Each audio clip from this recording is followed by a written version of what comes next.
అందరూ ఒకసారి గట్టిగా హల్లెలూయా చెప్దాం. హల్లెలూయా.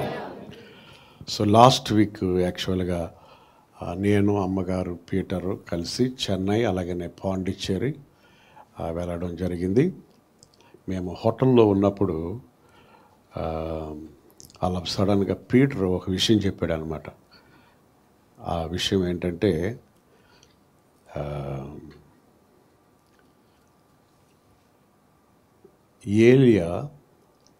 ఏలియాకి బయలుదేవత అహాబుకి ఛాలెంజ్ ఎదురైనప్పుడు ఒక మాట అంటాడు ఏలియా, దేవుని అగ్ని వచ్చి అగ్ని దిగి రావడానికి ఏలి ఏమని చెప్తాడంటే, నీళ్ళు ఇంకా పోయండి, మొదటిసారి నీళ్ళు పోయండి, రెండోసారి నీళ్ళు పోయండి, మూడోసారి నీళ్ళు పోయండి అన్నప్పుడు, అంటే యాక్చువల్గా నీళ్ళుంటే అగ్నికి నీళ్ళకి ఆపోజిట్ కదా. నీళ్ళకి అగ్నికి ఎలా ఉంటుంది? నీళ్ళు అగ్నిని ఆపుతుంది, కానీ దేవుని అగ్ని నీళ్ళను కూడా కాలుస్తుంది అన్నమాట. ఆ మాట చెప్పినప్పుడు ఆ రోజు నుండి నేను ఏలియా గురించి చదువుతా మెడిటేట్ చేస్తూ ఉంటే ఈరోజు ఆ ప్రసంగం దేవుడు ఇచ్చాడు. ఆమేన్. గట్టిగా హల్లెలూయా చెప్దాం. హల్లెలూయా. ఓకే, ఒక రోజున మరి అహాబు రాజు, అహాబు అంటే ఎవరంటే ఆయన దావీదు రాజు దాదాపు కొన్ని సంవత్సరాల తర్వాత యునైటెడ్ కింగ్డమ్ అంటే ఐక్య రాజ్యం ఏమైపోయిందంటే డివైడ్ అయిపోయింది. డివైడ్ అయిపోయిన తర్వాత అహాబ్ అనే ఒక రాజు ఏం చేశాడంటే ఒక బయలుదేవత యాజకుడి యొక్క కూతుర్ని పెళ్లి చేసుకున్నాడు. బయలుదేవత యాజకుడి కూతుర్ని పెళ్లి చేసుకున్నాడు. ఎవరు? అహాబ్. యాక్చువల్గా ఆయన ఇశ్రాయేల్ ప్రజలకి రాజు. అలా చేసుకున్న తదుపరి ఏం జరిగిందంటే, అప్పటి వరకు దేవుణ్ణి ఆరాధిస్తున్నారు ప్రజలు. ఇది ఎప్పుడైతే చేసుకున్నాడో అప్పటి నుండి బయలుదేవతను విగ్రహారాధన చేయడం ప్రారంభించారన్నమాట. అర్థమైందా? సో దేవుని ప్రజలకి దేవుడికి ఇష్టం అవ్వంది ఒకటే, ఏంటంటే విగ్రహారాధన. అర్థమవుతుందా? అలాగనే వేషధారణ, విగ్రహారాధన అంటే దేవుడికి ఇష్టం ఉండవు అన్నమాట. అబామినేషన్, దేవునికి హేయమైనటువంటివి అన్నమాట. ఈ అహాబు రాజు, ఆమె పేరేం పేరు? యెజబెలు స్త్రీ, వీళ్ళిద్దరూ కలిసి ఇంకో రకంగా చెప్పాలంటే అనైతికమైన క్రియలన్నిటిని ఎంకరేజ్ చేశారన్నమాట. ఒక రకంగా మోరల్ వాల్యూస్ లేవు. అప్పటి వరకు దేవునిలో ఉన్న బిడ్డలందరినీ విగ్రహారాధన చేయడానికి ప్రోత్సహించినప్పుడు వాళ్ళు ఏమైపోయారంటే, అటు దేవుడిని నమ్మాలో ఇటు విగ్రహారాధన చేయాలో ఈ రెండు అభిప్రాయాల్లో ఉండిపోయారన్నమాట. అంటే అటు ఉన్నారు, ఇటు ఉన్నారన్నమాట. అర్థమవుతుందా? హల్లెలూయా చెప్దామా? చూడండి, ఒక రాజకీయ నాయకుడు రెండు పార్టీలో ఉంటాడా, ఒక పార్టీలో ఉంటాడా? రెండు పార్టీలో ఉంటే ఏమవుద్ది? తెలియదు మీకు. మాకు రాజకీయాలు తెలియదు సార్, మేము చాలా పవిత్రులు అంటారా? ఏదో ఒక పార్టీలో ఉండాలి. ఏ పార్టీలో ఉంటే ఆ పార్టీకి జై అనాలి. ఒక పార్టీలో ఉండి ఇంకో పార్టీకి జై అన్నాడంటే ఆ పార్టీ వాళ్ళు వెళ్ళరా అంటారు. అర్థమవుతుంది కదా? అలాగనే సో రెండు అభిప్రాయాలు ఉండకూడదు. చల్లగానైనాను వెచ్చగానైనాను ఉండకూడదు. ఉంటే చల్లగానే ఉండాలి. ఎలా ఉండకూడదు? నులివెచ్చ అంటే అటు ఇటు ఉండకూడదు. అటు ఇటు ఉంటే ఏమన్నాడు దేవుడు? అమ్మా ఉమ్మి వేస్తాడు. వాంతి కాదు, వామిట్ ఉందా? వామిటే, కరెక్టే. అటు ఇటు ఉంటే. కానీ ఇశ్రాయేలు ప్రజలు ఎలా ఉన్నారంటే అటు ఉన్నారు, ఇటు ఉన్నారు అన్నమాట.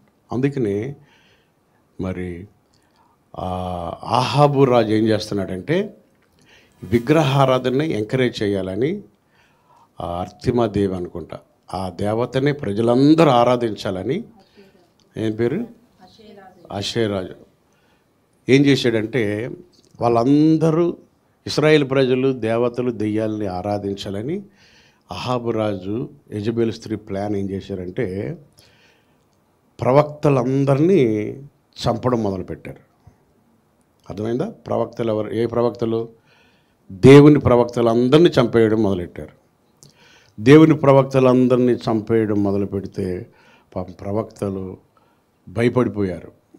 ఇంతలోగా అహాబు రాజు దగ్గర ఒక మంచోడు ఉన్నాడు, ఒక ఆయన మంచి భోజనాలు ఉండేవాడు అనమాట. ఆయన పేరు ఏంటంటే ఓబద్య. చెప్పండి, మా బ్రదర్. హల్లెలూయా. మా అన్నగారి పేరు కూడా ఓబద్య. మేబీ ఆయన కూడా అలాగే షార్ట్గా ఉంటాడేమనిపించింది అనమాట. రైట్. సో ఓబద్య పని ఏంటంటే, ఓబద్య గారు ఏం చేసేవాడంటే అహాబు రాజు భోజనము కొంత తీసి ఈయనకి పెట్టేవాడు. ఎవరికంటే ప్రవక్తల్ని 50 మందిగా దాచిపెట్టి భోజనాలు పెట్టేవాడు. ఇది ఎలా ఉందంటే సొమ్ము ఒకటిది, సోకు ఒకటిది. ఈయనది కాదు, ఎవరిది? రాజుగారిది పెట్టేవాడు అనమాట. సో ఆ రకంగా అతడు ఏమనుకున్నాడంటే కొంతమంది ప్రవక్తల్ని నేను సేవ్ చేస్తున్నాను, కొంతమంది కాపర్లు నేను పోషిస్తున్నాను అనుకుంటున్నాడు. ఎవరు? ఓబద్య. సో యాక్చువల్గా ఇలా జరుగుతున్నప్పుడు ఆల్ ఆఫ్ సడన్గా ఎక్కడి నుండో బ్యాక్గ్రౌండ్ లేకుండా వచ్చాడు మనోడు ఏలియా.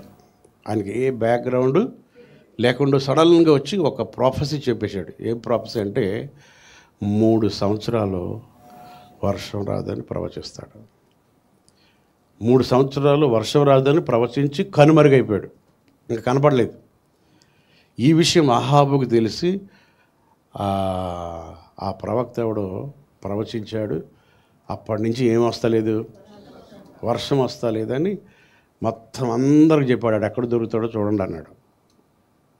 కానీ మరి ఈయన కూడా పొట్టుడే మనకు తెలీదు. ఏలియా ఎక్కడ దొరకలేదు, 2 సంవత్సరాల వరకు దొరకలేదు. చాలా వెతికారు, ఈయన కూడా వెతికాడు, చాలామంది వెతికినా ఎక్కడ కూడా దొరకలేదు. సో 3 సంవత్సరాల తర్వాత మరలా ఓబద్య దగ్గరికి వచ్చాడు. ఎవరు? ఓబద్య ఎదురుపడ్డాడు అనమాట.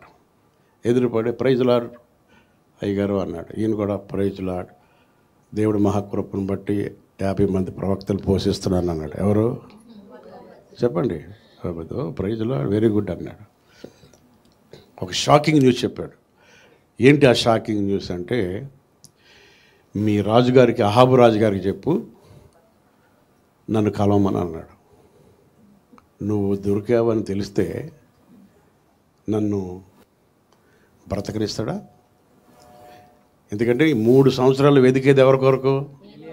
ఏలియా కొరకు. ఏలిని చంపేద్దామని 3 సంవత్సరాలు వెతుకుతున్నారు నీ కొరకు. ఇప్పుడు నువ్వు నాకు ఎదురుపడి నువ్వు నా దగ్గర ఉన్నావంటే ముందు నా ఉద్యోగం ఏమైపోద్ది? ఉద్యోగం కాదు, ఏం చేస్తాడు? చంపేస్తాడు. భలే భలే భలే ఏమంటారు, ఒక మాట అంటారు, చాలేవయ్యా, ఇప్పుడు నా అన్నం అంటే పెడతాను కానీ ఇప్పుడు చెప్పండి, ప్రాణం మీదకి వస్తుంది, నువ్వు దొరికావని చెప్తే అది నా వల్ల కాదంటే నేను చెప్పానని చెప్పు, దేవుడు చెప్పమన్నాడు అంటాడు అనమాట. సో ఇది కథ అనమాట. గట్టిగా హల్లెలూయా చెప్దాం. హల్లెలూయా. అహాబు ఎదురయ్యాక అహాబు వెంటనే ఇతన్ని చూసి ఏమంటాడంటే, 1 రాజులు 18వ అధ్యాయం 1వ వచనం చదవమ్మా. 1 రాజులు. అనేక దినములైన తరువాత 3వ సంవత్సరమందు యెహోవా వాక్కు ఏలియాకు ప్రత్యక్షమై నేను భూమి మీద వర్షము కురిపింపబోచున్నాను. చెప్పండి అందరూ హల్లెలూయా అనండి. ఆమేన్. నేను భూమి మీద వర్షము కురిపింపబోచున్నాను. 3.5 సంవత్సరాలు ఏం కొరవలేదు, వర్షం లేదు. 3.5 సంవత్సరాల తర్వాత ఏమొస్తుంది అంటే ఎవరు కురిపిస్తున్నారు? వర్షం వచ్చినప్పుడు మీరేమనుకోవాలి? మాట్లాడరేమ్మా. మరి దేవుడు వర్షం కురిపించినప్పుడు చర్చికి ఎందుకు రాలేదంటే వర్షం అంటారు. అంతేనా? వర్షం కాబట్టి ఉద్యోగానికి వెళ్ళలేదంటే పర్లేదు. నీ దేవుడు నీకేమిచ్చాడంటే వర్షం ఇచ్చాడు. అందరూ దేని కొరకు ప్రార్థిస్తారు? వర్షం. ఎందుకంటే వర్షం వచ్చిందంటే ఆ కరువు ఉండదు. అది మరలా ఓవర్ వచ్చిందంటే డేంజరు. సో భూమి మీద దేవుడు వర్షము కురిపింపబోచున్నాడా? నీవు వెళ్ళి ఆహాబును దర్శించమని సెలవీయగా. చెప్పండి. దేవుడు చెప్పాడు నీవు వెళ్ళి. ఆహాబు ఎలా ఉన్నాడు? కోపంగా ఉన్నాడు, చంపడానికి సిద్ధంగా ఉన్నాడు. దేవుడు చెబుతున్నట్టు ఏంటంటే ఆ కోపంగా ఉన్నవాడి దగ్గరికి వెళ్ళమన్నాడు. చూసారా? చదవమ్మా. నీవు వెళ్ళి ఆహాబును దర్శించమని సెలవీయగా ఆహాబును దర్శించుటకై ఏలియా వెళ్ళిపోయాను. షోమ్రోనులో ఘోరమైన క్షామము కలిగి యాక్చువల్గా 3 years చాలా కరువు వచ్చేసింది అన్నమాట. ఆ కరువు రావడం బట్టి మరి ఆయనకు కోపం వచ్చి ఏమంటాడంటే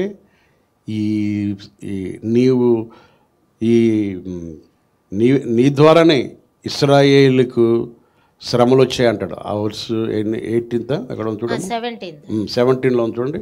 ఆహాబు ఏలియాను చూచి ఇశ్రాయేలు వారిని శ్రమపెట్టువాడు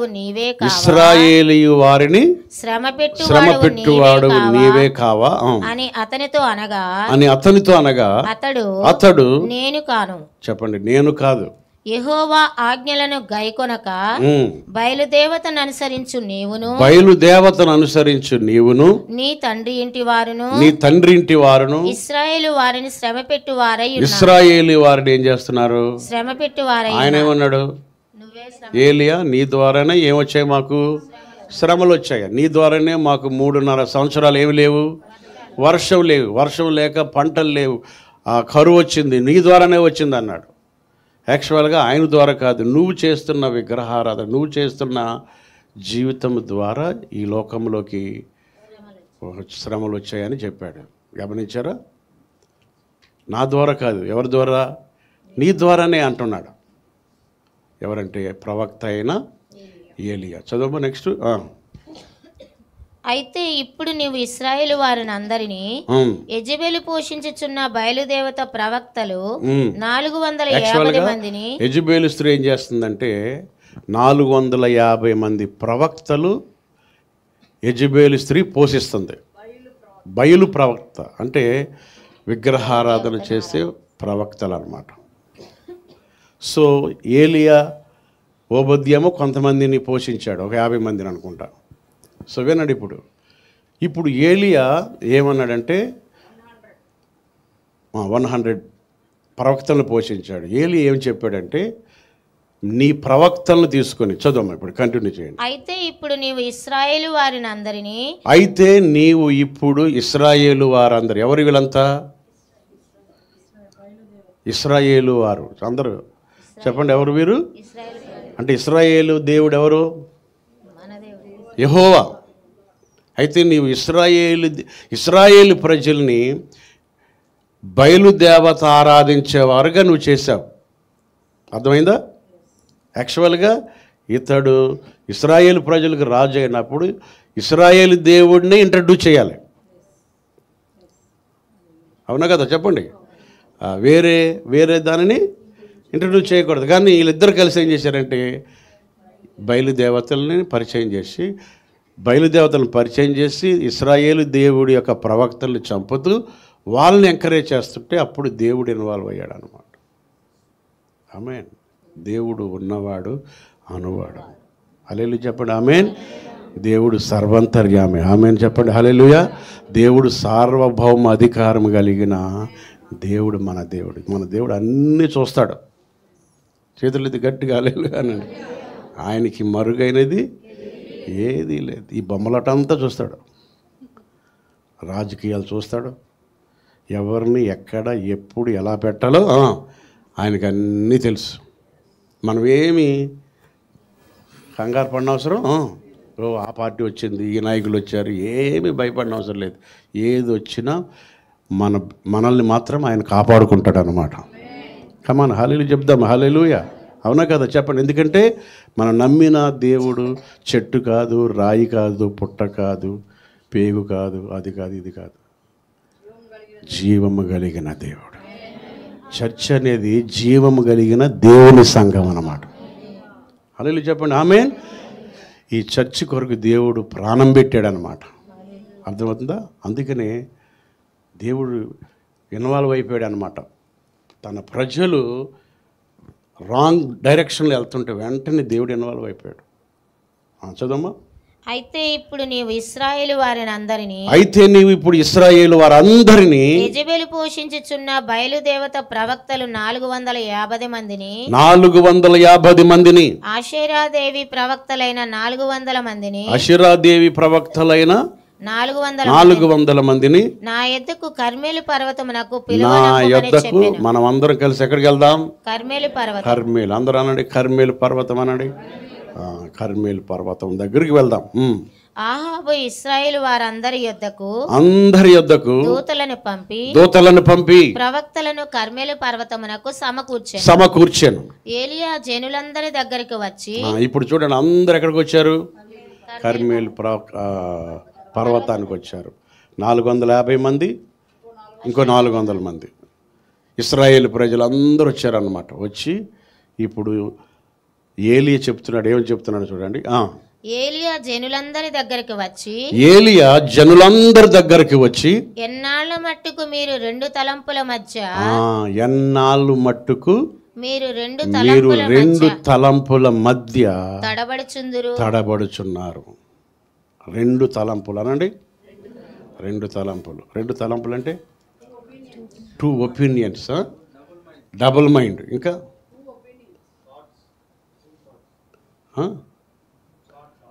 ఆలోచనలు.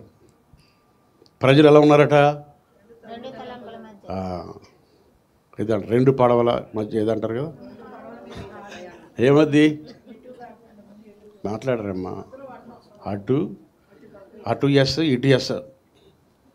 ఇంకేముంది? ఏ ఎండకు ఏదంటారు చూడండి. ఏ ఎండకు ఆగోడుకు. ఇంకేమైనా ఉన్నాయా? చాలా ఉంటాయి.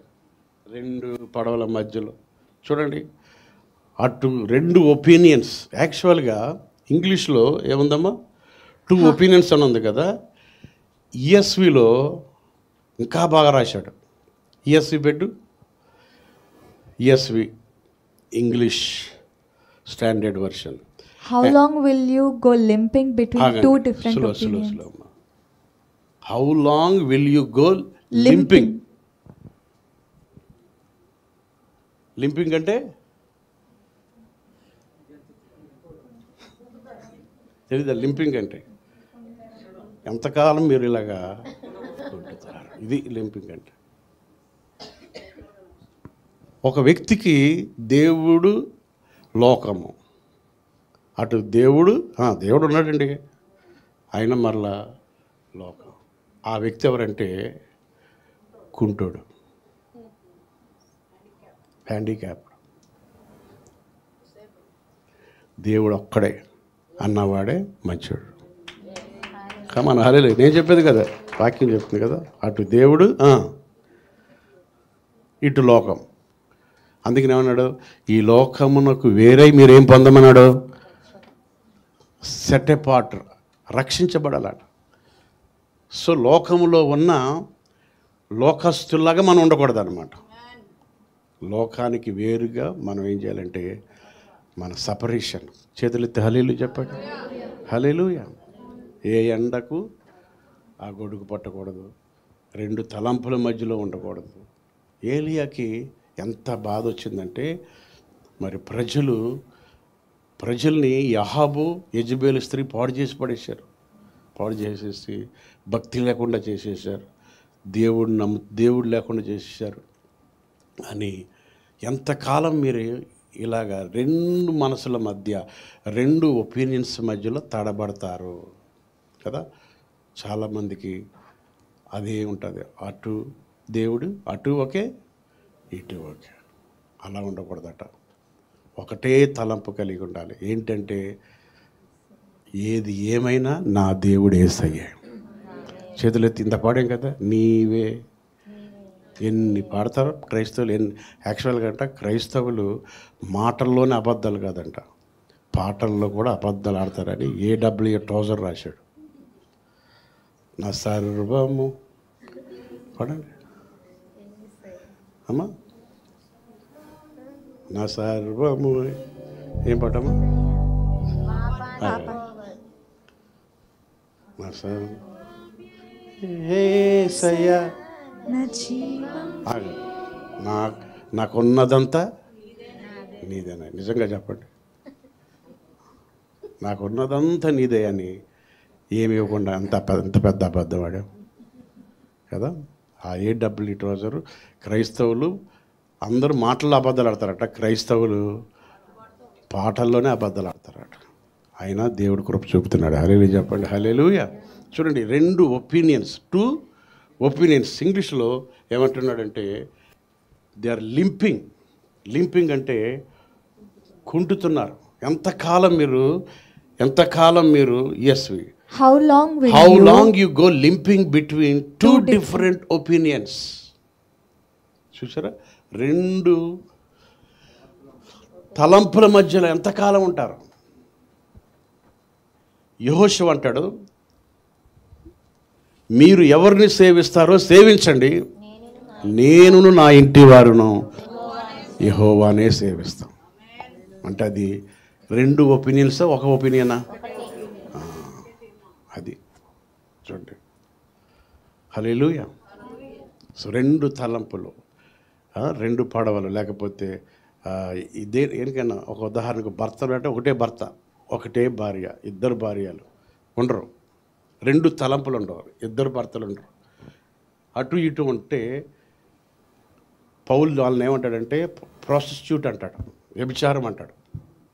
సో వినండి, గమనించండి, ఎంతకాలం మీరు 26వ వర్స్లో కూడా చూడండి, అదే వర్డ్ 26th వర్స్ పెట్టామా ఇంగ్లీష్లో, 26th verse, 26th. And they took the bull that was given them, and they prepared it, and called upon the name of Baal from morning until noon, saying, O Baal, answer us. But there was no voice. There was no voice. And no one answered. No one answered. And they limped. Around the altar that and they have had made. They limped అంటే ఆ alter చుట్టూ వాళ్ళు ఏం చేస్తున్నారంట? కుంటుతున్నారట, గంతులు వేస్తున్నారంట. చూసారా, కుంటోళ్ళు అనమాట. ఎలాంటి వాళ్ళు? రెండు తలంపుల మధ్యలో ఉన్నటువంటి వారు, లింపింగ్. సో ఏలియా ఎంతకాలం మీరు ఈ రెండు తలంపుల మధ్యలో ఉంటారు అని అప్పుడు ఏం చేశాడంటే ఆయన మొదలుపెట్టాడు. ఏమంటాడంటే యెహోవా దేవుడైతే ఆయనను అనుసరించుడి. బయలుదేవుడైతే ఎంతమంది నమ్ముతున్నారు యేసయ్య రియల్ దేవుడని? కొంతమందికి డౌటే ఉన్నట్టుంది. హల్లెలూయా. కొంతమంది ఒక చోట ఉంటాడు, వారు కడిపే వారికి దేవుడు అట. హలో, మాట్లాడరమ్మా. సండే కూడా చర్చికి రాకుండా చికెన్ ఫ్రై చేసుకుని, నా ప్రాణమా తినము, సాయంకాలం సర్వీస్కి వెళ్ళము, లేకపోతే నెక్స్ట్ బుధవారం వెళ్ళు అంటాడు. కడిపే. మీరు దేన్ని ఎక్కువ ప్రేమిస్తున్నారో అదే మీకు దేవుడు. సో ఎవరు మన దేవుడు?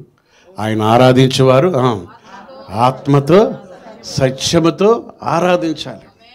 ఆయన ఆదియు అంతం, ఆయనే మన దేవుడు, అంతే. చెప్పండి హల్లెలూయా. చాలామందికి దేవుళ్ళు అని ఉంటుంది, మనకి దేవుళ్ళు కాదు. చెప్పండి, భర్తలు అని ఉంటుందా? చెప్పరమ్మా. భార్యలు అటు పళ్ళు రాలిపోతాయి.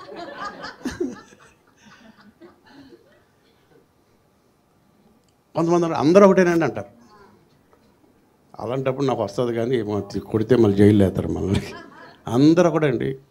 నో నో నో నో, ఆయన ఎవ్వరికి సాటి రాడు. కమాన్, ఆయనలా ప్రేమించేవారు లేరు. కమాన్, అలాంటి లైఫ్ వేస్ట్. అందరూ ఒకటంటే అందరూ ఒకటే అలా అనడానికి వీల్లేదు. You are not a Christian అలా అంటే. చెప్పండి అందరూ ఆమేన్ గట్టిగా, హల్లెలూయా. ఆయనకు ఆయనే సాటి నేను రోషము గల దేవుడను, నేను తప్ప వేరొక దేవుడు నీకు ఉండకూడదు. ఆమేన్. పౌలు అంటాడు, సిలువని బట్టి తప్ప దేనిని బట్టి అతిశయించుట నాకు దూరం అవునుగాక. యెహోవా దేవుడైతే యెహోవా దేవుని ఆరాధించండి, బయలు దేవుడైతే బయలుని ఆరాధించండి. గొప్ప ఛాలెంజ్ అనమాట. ఇప్పుడు చదవమ్మా. యెహోవా దేవుడైతే ఆయనను అనుసరించుడి, ఆయనను అనుసరించుడి. బయలు దేవుడు ఒక్కడవే నమ్ముకున్నా ఒక్కడు నలుగురిని మారుతావు కానీ నలుగురు నిన్ను ఒక్కడిని మార్చలేరు. చేతులైతే హల్లెలూయా అనండి. ఆమె ఎందుకంటే ప్రార్థనకు శక్తి ఉన్నది. ఆమేన్. దేవుని బిడ్డకు శక్తి ఉన్నది. హల్లెలూయా. సో ఈరోజు కాకపోతే రేపైనా వారు ఏమవుతారంటే చేంజ్ అవుతారు. ఎలాంటి వారైనా మారుస్తారు. ఎందుకంటే అంత గొప్ప దేవుడు నీలో ఉన్న దేవునికి స్తోత్రం. ఆరంభంలో మా మదర్ ఒక్కటే ప్రభుని నమ్ముకుంది. నేను ఎంత హేళన చేసేవాడిని అంటే, దేవుడు ఉంటే మనం ఎందుకు ఇంత భేదలుగా ఉన్నామమ్మ అనేవాడిని. ప్రార్థనకు రమ్మంటే అటు రమ్మంటే అటు వెళ్ళేవాడిని, ఇటు రమ్మంటే ఇటు వెళ్ళేవాడిని. అసలే ఏడుస్తూ ఉండేది. నా కొడుకుని రక్షించిన ఆయన, అందరిని రక్షించిన ఆయన అని. విషయం ఏంటంటే ఓబజ్జి గారు తాగి తిట్టేవాడు, నేనేం తాకుండా తిట్టేవాడిని. సో విషయం ఏంటంటే ఇద్దరిని మార్చింది ఆ తల్లి. ఏం చదువుకోలేదు, చదువు రాదు, ఏం రాదు. ఒకటే పొద్దున్న లేసి ఏడుస్తూ ఉండేది. ఏడుస్తూ ఉంటే మొదలెట్టింది రానివ్వాళ్ళం మేము. ఆ ఏడుపు, ఆ ప్రార్థన అఫ్కోర్స్ దేవుడే మార్చాడు అనుకోండి. ఆ తల్లి, అలాంటి తల్లులు ఉండడం కూడా గ్రేటే. సో ఈ రోజున మరి ఆమె గెలిచిందా, మేము గెలిచామా చెప్పరమ్మా?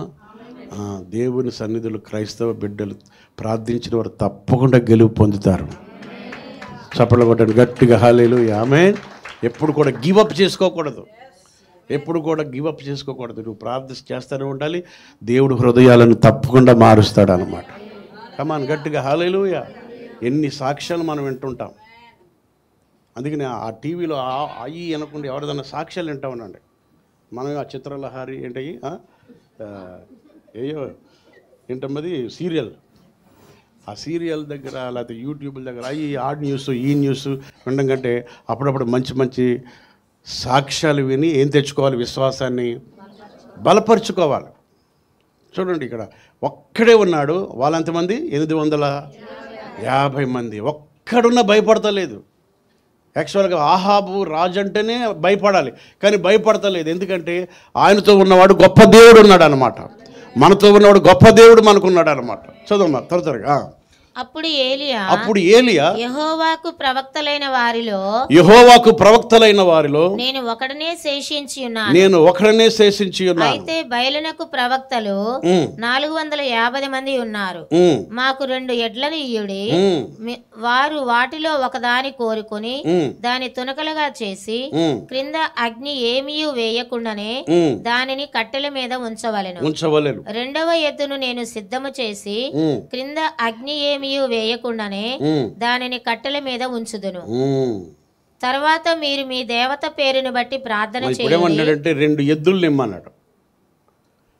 ఇచ్చి మీరు బలిపీఠం మీద కట్ చేసి మీ దేవత పేరుని ఏం చేయండి, ప్రార్థన చేయండి అన్నాడు. చదవమ్మా. నెక్స్ట్. తర్వాత మీరు మీ దేవత పేరుని బట్టి ప్రార్థన చేయుడి. నేనైతే యెహోవా నామమును బట్టి ప్రార్థన చేయుదును. ఏ దేవుడు కట్టెలను తగులబెట్టుట చేత ప్రత్యుత్తరమిచ్చును. ఆయనే దేవుడని నిశ్చయించుదాము. దేవుడు. ఎంత ఛాలెంజ్ అండి. ప్రైజ్ అలాంటి ఎప్పుడు అలాంటి ఛాలెంజ్ చేశారా? ఛాలెంజ్ చేయలేక వాళ్ళతో మనం ఏమైపోతామంటే కాంప్రమైజ్ అయిపోతాం. దానియేలు ఛాలెంజ్ చేశాడు, సింహ బోన్లు వేయండి అన్నాడు. మనం అయితే కుక్కల బోన్లు వేయండి అంటాం కదా. సింహ బోన్లు వేయండి, నా దేవుడు రక్షిస్తాడు. అది ఇంకా ఏంటది, షడ్రకు మేషక్ అగ్నిగుండం వేస్తానంటే ఏంటి అన్నాడు. ఎందుకంటే యెహోవా రక్షించుటకు సమర్థుడు. యాక్చువల్గా రక్షించకపోయినా అనే మాట అనలేదంట ఆయన. అది తెలుగులో అలా రాశాడు, కానీ ఇంగ్లీష్లో రక్షించకపోయినా అనే మాట. దేవుడు రక్షించకుండా ఉండడు. నీ డెసిషన్ ఉంటే నీ డెసిషన్ రైట్గా ఉంటే నీ డెసిషన్ బట్టి దేవుడు ఉంటాడనమాట. గట్టిగా హల్లెలూయా చెప్దాం. హల్లెలూయా. సో రక్షించకపోయిన నా దేవుడు ఎవరు? రక్షించడానికి సమర్థుడు. సింహపు బోన్లు వేయగానే సింహాలకి నిద్ర వచ్చింది. అక్కడ సింహాల నోరు మూయబడ్డాయి కదా. ఎంత గొప్ప దేవుడు అండి. అప్పుడప్పుడు అలాంటి ఛాలెంజెస్ ఎదుర్కోవాలి మనం. అసలు అలాంటి ఛాలెంజెస్ రావాలి మనకి. అలాంటి ఛాలెంజ్ వస్తేనే నకిలియా ఏదంటారు కదా, చెప్పండి. అసలా సిసలా ఏమంటారు? అసలా నకిలియా? అసలైందా? సిసలు అంటే అదే సిసలు కదా, కరెక్టే. అసలైందా సిసలైందా? లేకపోతే అటు ఇటా?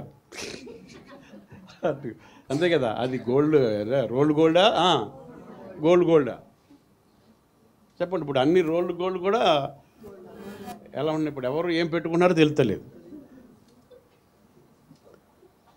హల్లెలూయా. సో రోల్డ్ గోల్డో తెలియాలి, ఒరిజినల్ గోల్డో తెలియాలి. Praise the Lord. చేతులెత్తి హల్లెలూయా చెప్దాం. అసలా సిసలా లేకపోతే నకిలీదా ఒరిజినల్తో తెలుసుకోవాలి. ఒరిజినల్ లేక డూప్లికేట్. ఓకే. చూడండి ఇప్పుడు ఏమంటున్నాడంటే, మీరు మీ దేవుని ప్రార్థించండి. ఇప్పుడు దేవుడు ఏం చేయాలి? పైనుండి కిందకు వచ్చి అగ్ని దించాలి. అగ్ని దించి అది ఏమైపోవాలి? కాలిపోవాలి. ఎంత గొప్ప ఛాలెంజ్ అండి. అది చదువుతున్నప్పుడు అబ్బా ఇలాంటిది ఒకటి వస్తే మనకి ఒకడు ఉండడు. చదవమ్మా. ఏ దేవుడు కట్టెలను తగులబెట్టుట చేత ప్రత్యుత్తరమిచ్చును, ఆయనే దేవుడని నిశ్చయించుదము రండని ఏలియా మరలా జనులతో చెప్పగా జనులందరూ ఆ మాట మంచిదని ఏమన్నారు? మంచిది ప్రత్యుత్తరమిచ్చిరి. అప్పుడు ఏలియా బయలు ప్రవక్తలను పిలిచి మీరు అనేకులై ఉన్నారు గనక మీరే మొదట ఒక ఎద్దును కోరుకొని, ముందు మీరే కోరుకోండి, సిద్ధము చేసి మీ దేవత పేరుని బట్టి ప్రార్థన చేయుడి. అయితే మీరు ఎవరు వాళ్ళ దేవత? బయలుదేవత. అయితే మీరు అగ్ని ఏమియు క్రింద వేయవద్దని చెప్పగా వారు తమకు ఇయ్యబడిన ఎద్దును తీసుకొని సిద్ధము చేసి ఉదయం మొదలుకొని మధ్యాహ్నము వరకు బయలా మా ప్రార్థన వినిమని బయలు పేరుని బట్టి ప్రార్థన చేసిరి. బయలా ఎక్కడున్నారా అని ఎప్పటి వరకు? మధ్యాహ్నం వరకు ప్రార్థన చేశాడు. అప్పుడు ఏలి వచ్చాడు. ఏలి వచ్చి గేలి చేశాడు. హేళన చేశాడు. మీ దేవుడు నిద్రపోతున్నాడేమో అమ్మా. మధ్యాహ్నము కాగా మధ్యాహ్నం కాగా ఏలియా మధ్యాహ్నం వచ్చాడు అనమాట. వచ్చి ఏమన్నాడు? వాడు దేవుడై ఉన్నాడు, పెద్ద కేకలు వేయుడి. ఏం చేయండి? పెద్దగా వేయండి. వాడు ఒకవేళ ధ్యానము చేయుచున్నాడేమో, దూరమునున్నాడేమో, ప్రయాణము చేయుచున్నాడేమో, వాడు నిద్రపోవచ్చున్నాడేమో. మీరు ఒకవేళ హేళన చేస్తున్నాడు. హేళన చేయొచ్చా? చెయ్యాలి. పవర్ తెలియాలంటే హల్లెలూయా చెప్పండి. లేకపోతే కాంప్రమైజ్ అవ్వకూడదు. కానీ వాళ్ళ ఉద్యోగం తీసేస్తారేమో, జాబులో చెల్లగొడతారేమో. ఉద్యోగాలు తీసారనుకోండి సేవకు వచ్చేయండి, చంపేశారనుకోండి పరలోకానికి వెళ్ళిపోండి. ఏమంటారు? అంటలేదు. ఏం లేదు అయ్యగారు, ఈ పిల్లల కొరకు బతకాలి కదా అంటారు. నువ్వు బతికాలని ఏం బతికించావు కదా, వాళ్ళే బతుకుతారు. వినండి, ఆయన నిద్రపోతున్నాడేమో, లేపండి. ఇంకా మీరు ఒకవేళ లేపవలసి ఉన్నదేమో అని అపహాస్యము చేయగా వారు మరి గట్టిగా కేకలు వేయచ్చు. వాళ్ళు ఇంకేం చేశారు? ఇంకా కేకలు వేస్తున్నారు. రక్తము కారు మట్టుకు తమ మర్యాద చొప్పున, రక్తం కారునట్టుగా మర్యాద చొప్పున కత్తులతోనూ శస్త్రములతోనూ. శస్త్రం అంటే ఏంటి అమ్మా? శస్త్రం అంటే మైకా ఏముంది? యాంగరా? లాన్సర్స్ అంటే అమ్మా బల్యం. Very good. ఆ బల్యాలతో కోసుకుంటున్నారు, పొడుచుకుంటున్నారు, అది చేస్తున్నారు. దిగు అంటున్నారు అనమాట. ఒకసారి ఎక్కడో నేను ఒక అపార్ట్మెంట్లో ఉండేవాడిని, కింద వరకు దిగండి త్వరగా దిగి వచ్చాను నేను. మనం దిగి వచ్చిన దేవుడు మాత్రం వాళ్ళు దిగి వస్తలేదు. చూడండి చదవమ్మా. ఇంకా తమ దేహములను కోసుకొని ఏం చేస్తున్నారు? బాణాలతో ఏం చేస్తున్నారు? కోసుకుంటున్నారు, కట్ చేసుకుంటున్నారు, రక్తం కారుతుంది.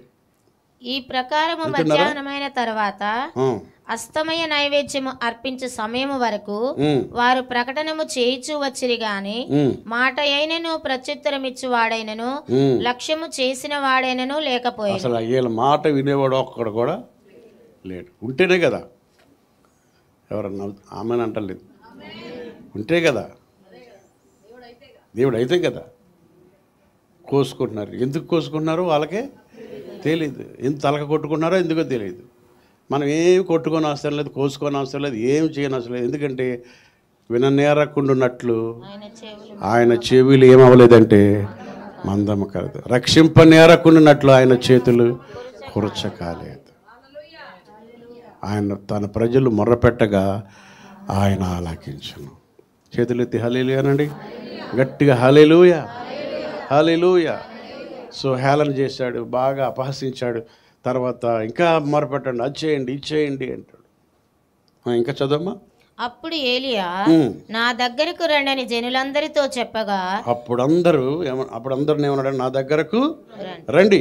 జనులందరూ అతని దగ్గరకు వచ్చిరి. అందరూ వచ్చారు. అతడు క్రింద పడద్రోయబడి ఉన్న యెహోవా బలిపీఠమును బాగు చేసి యెహోవా వాక్కు ప్రత్యక్షమై నీ నామము ఇశ్రాయేలగునని వాగ్దానము నొందిన యాకోబు సంతతి గోత్రముల లెక్క చొప్పున 12 రాళ్లను తీసుకొని ఆ రాళ్ల చేత యెహోవా నామమున ఒక బలిపీఠము కట్టించి దాని చుట్టూ 2 మానికల గింజలు పట్టునంత లోతుగా కందకం ఒకటి త్రవ్వించి కట్టెలను క్రమముగా పేర్చి యాక్చువల్గా దీన్ని మాడిఫై చేసి ఇంకా కందకం అంటే బావి కింద బావి పెట్టాడు.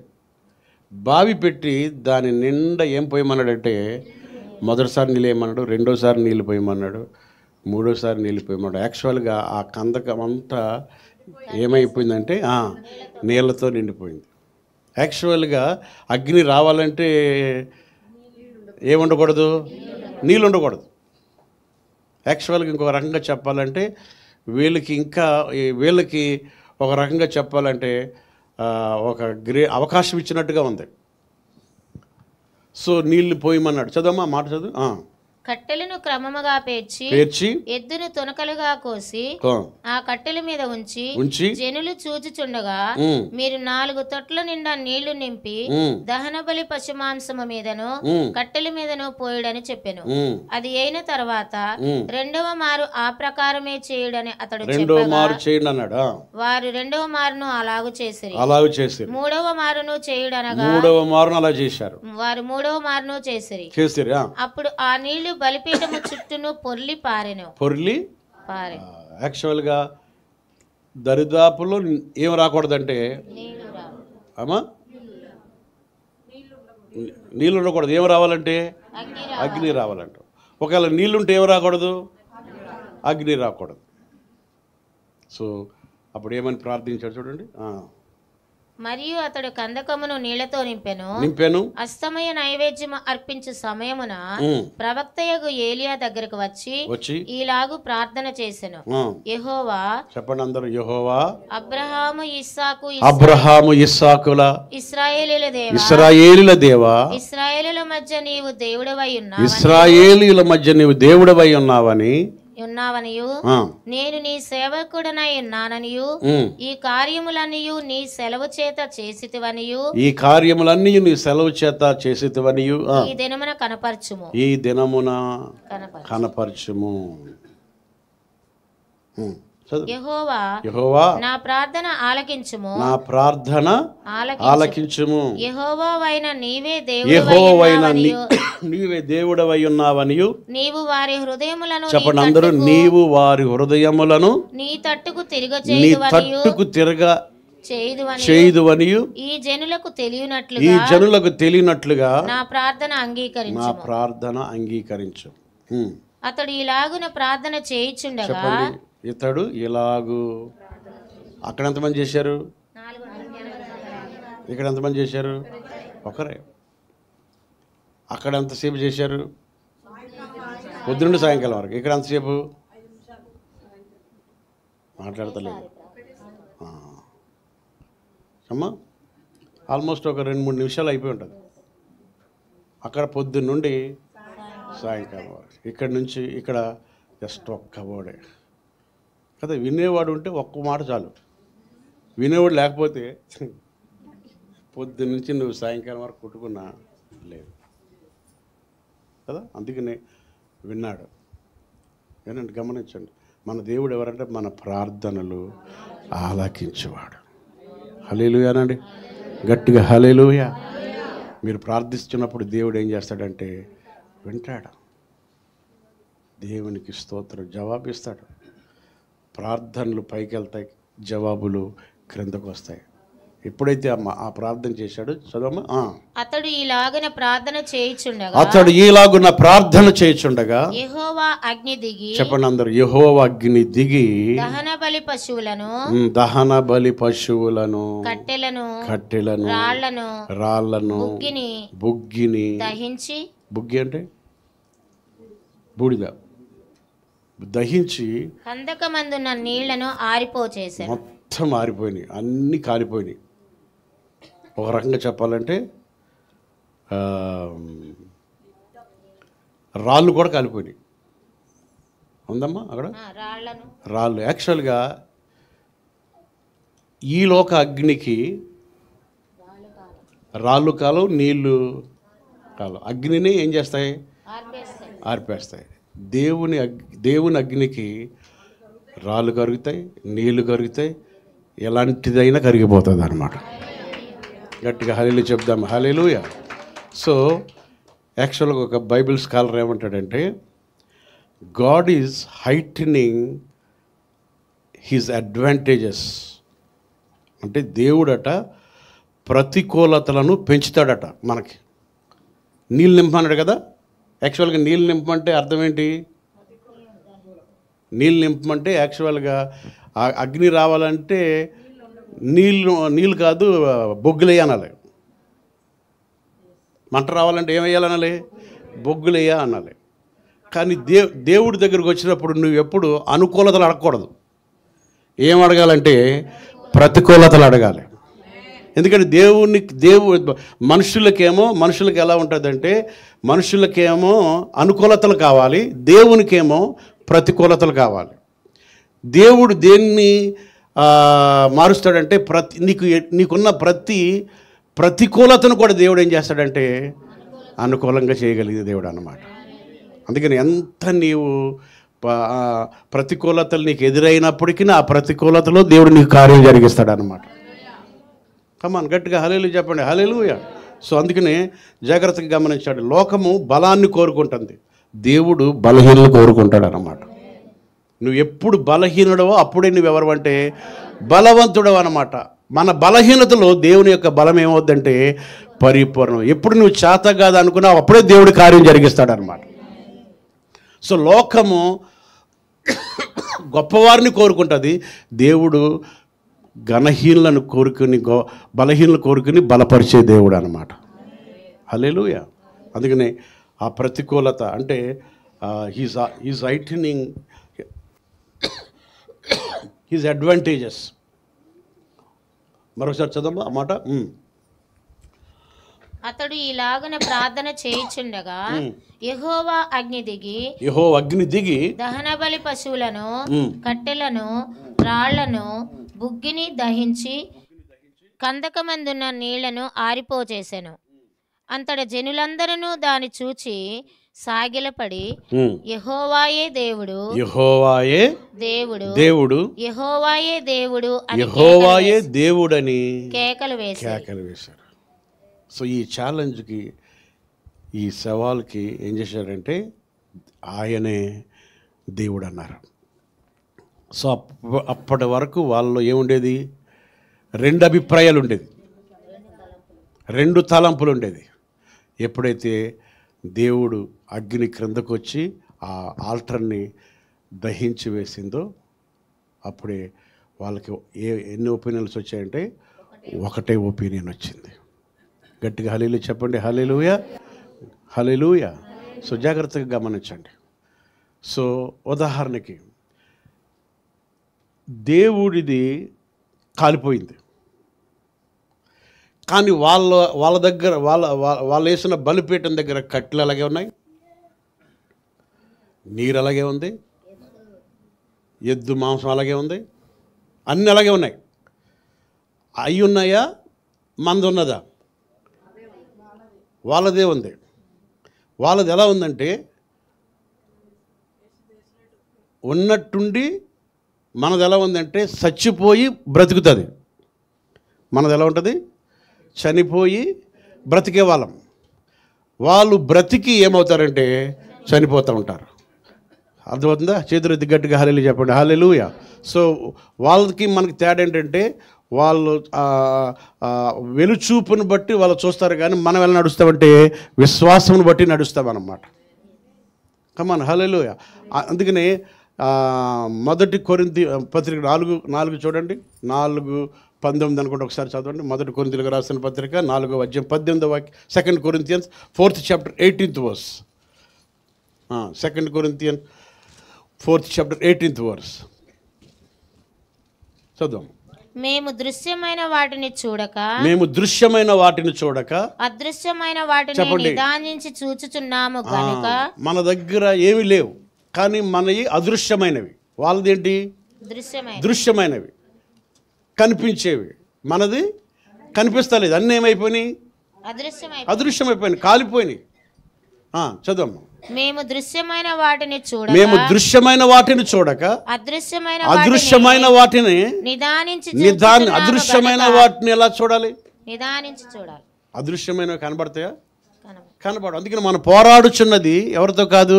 శరీరులతో కాదు, కానీ అంధకార దురాత్మ సమూహంతో మనం పోరాడుచున్నాం. అంటే ఉదాహరణకి మనం పోరాడేది శరీరులతో కాదు, చూసేవారితో కాదు. మనం పోరాడేది కనబడని వారితో మనము పోరాడుతున్నాం అన్నమాట.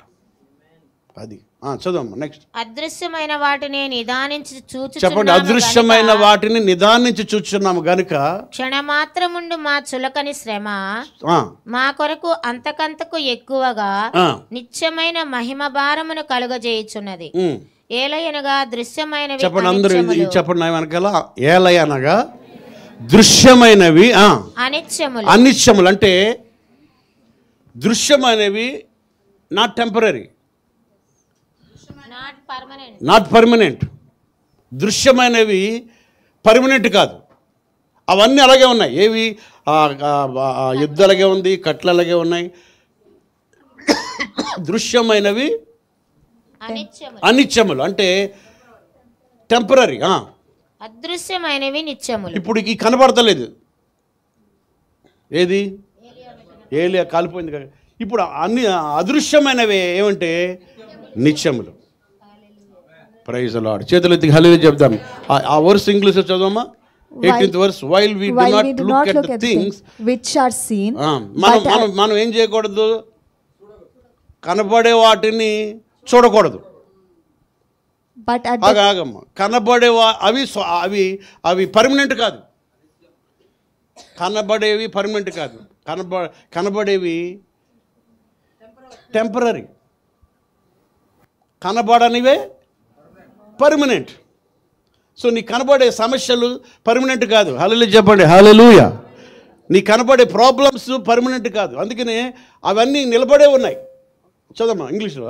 18th verse. But at the things which are not seen. For the things which are seen are temporary. But the things which are not seen are eternal. కనబడేవేమో టెంపరీ, కనబడనివి ఎటర్నల్, నిత్యమైనట్టు. దేవునికి స్తోత్రం చెప్దాం గట్టిగా. ఒకసారి గట్టిగా హల్లెలూయా చెప్దాం. హల్లెలూయా. చప్పట్లు కొడదాం యేసయ్యకి. ఆమేన్. కనిపించేవి వాస్తవమైనవి కాదనమాట. కనబడనవి వాస్తవమైనవి, రియల్ అన్నమాట. సో ఇప్పుడు ఆ ఎద్దు కనపడుతుంది, ఆ కట్టెలు కనపడుతున్నాయి, ఆ బలిపీఠాలు కనపడుతున్నాయి. ఏం కనిపిస్తలేదు? ఇతడు ఏలియా చేసినటువంటి బలిపీఠము కనిపిస్తలేదు. కానీ నీలోనున్నవాడు లోకంలో ఉన్నవారి కంటే గొప్ప దేవుడు. చేతులెత్తి హల్లెలూయా చెప్దాం. హల్లెలూయా, హల్లెలూయా. చూడండి, అక్కడ ఆయన ఒక ప్రార్థన చేశాడు.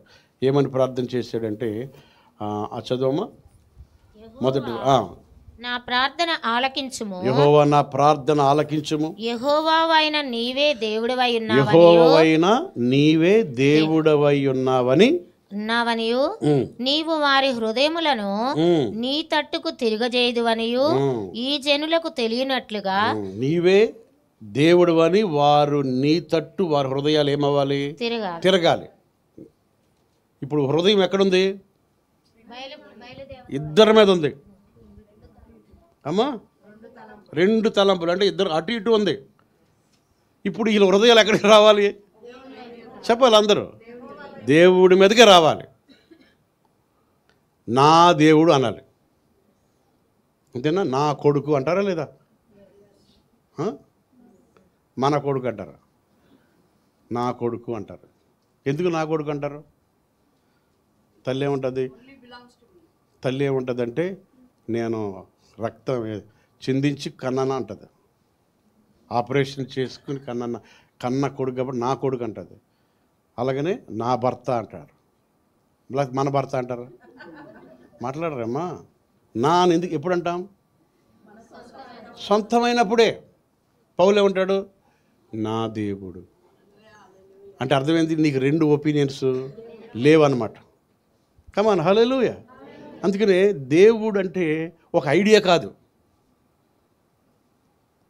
దేవుడు అంటే ఒక మెమరీ కాదు, దేవుడు అంటే ఒక ప్రొజెక్షన్ కాదట, దేవుడు అంటే లేకపోతే ఒక ఆలోచన కాదు. దేవుడు దేవుడే. కమాన్, హల్లెలూయా. దేవుడు అంటే సెల్ ఫోన్ కాదు. చెప్పండి అందరూ హల్లెలూయా చెప్పండి. హల్లెలూయా. అందుకని అక్కడ చూడండి, ఒక ఏలియా 850 మంది బయలు ప్రవక్తలు ఎవరు గెలిచారంటే ఏలియా గెలిచాడు. చూడండి, గిడియోన్ టైంలో గిడియోన్ ప్రక్కన 300 మంది ఉన్నారు.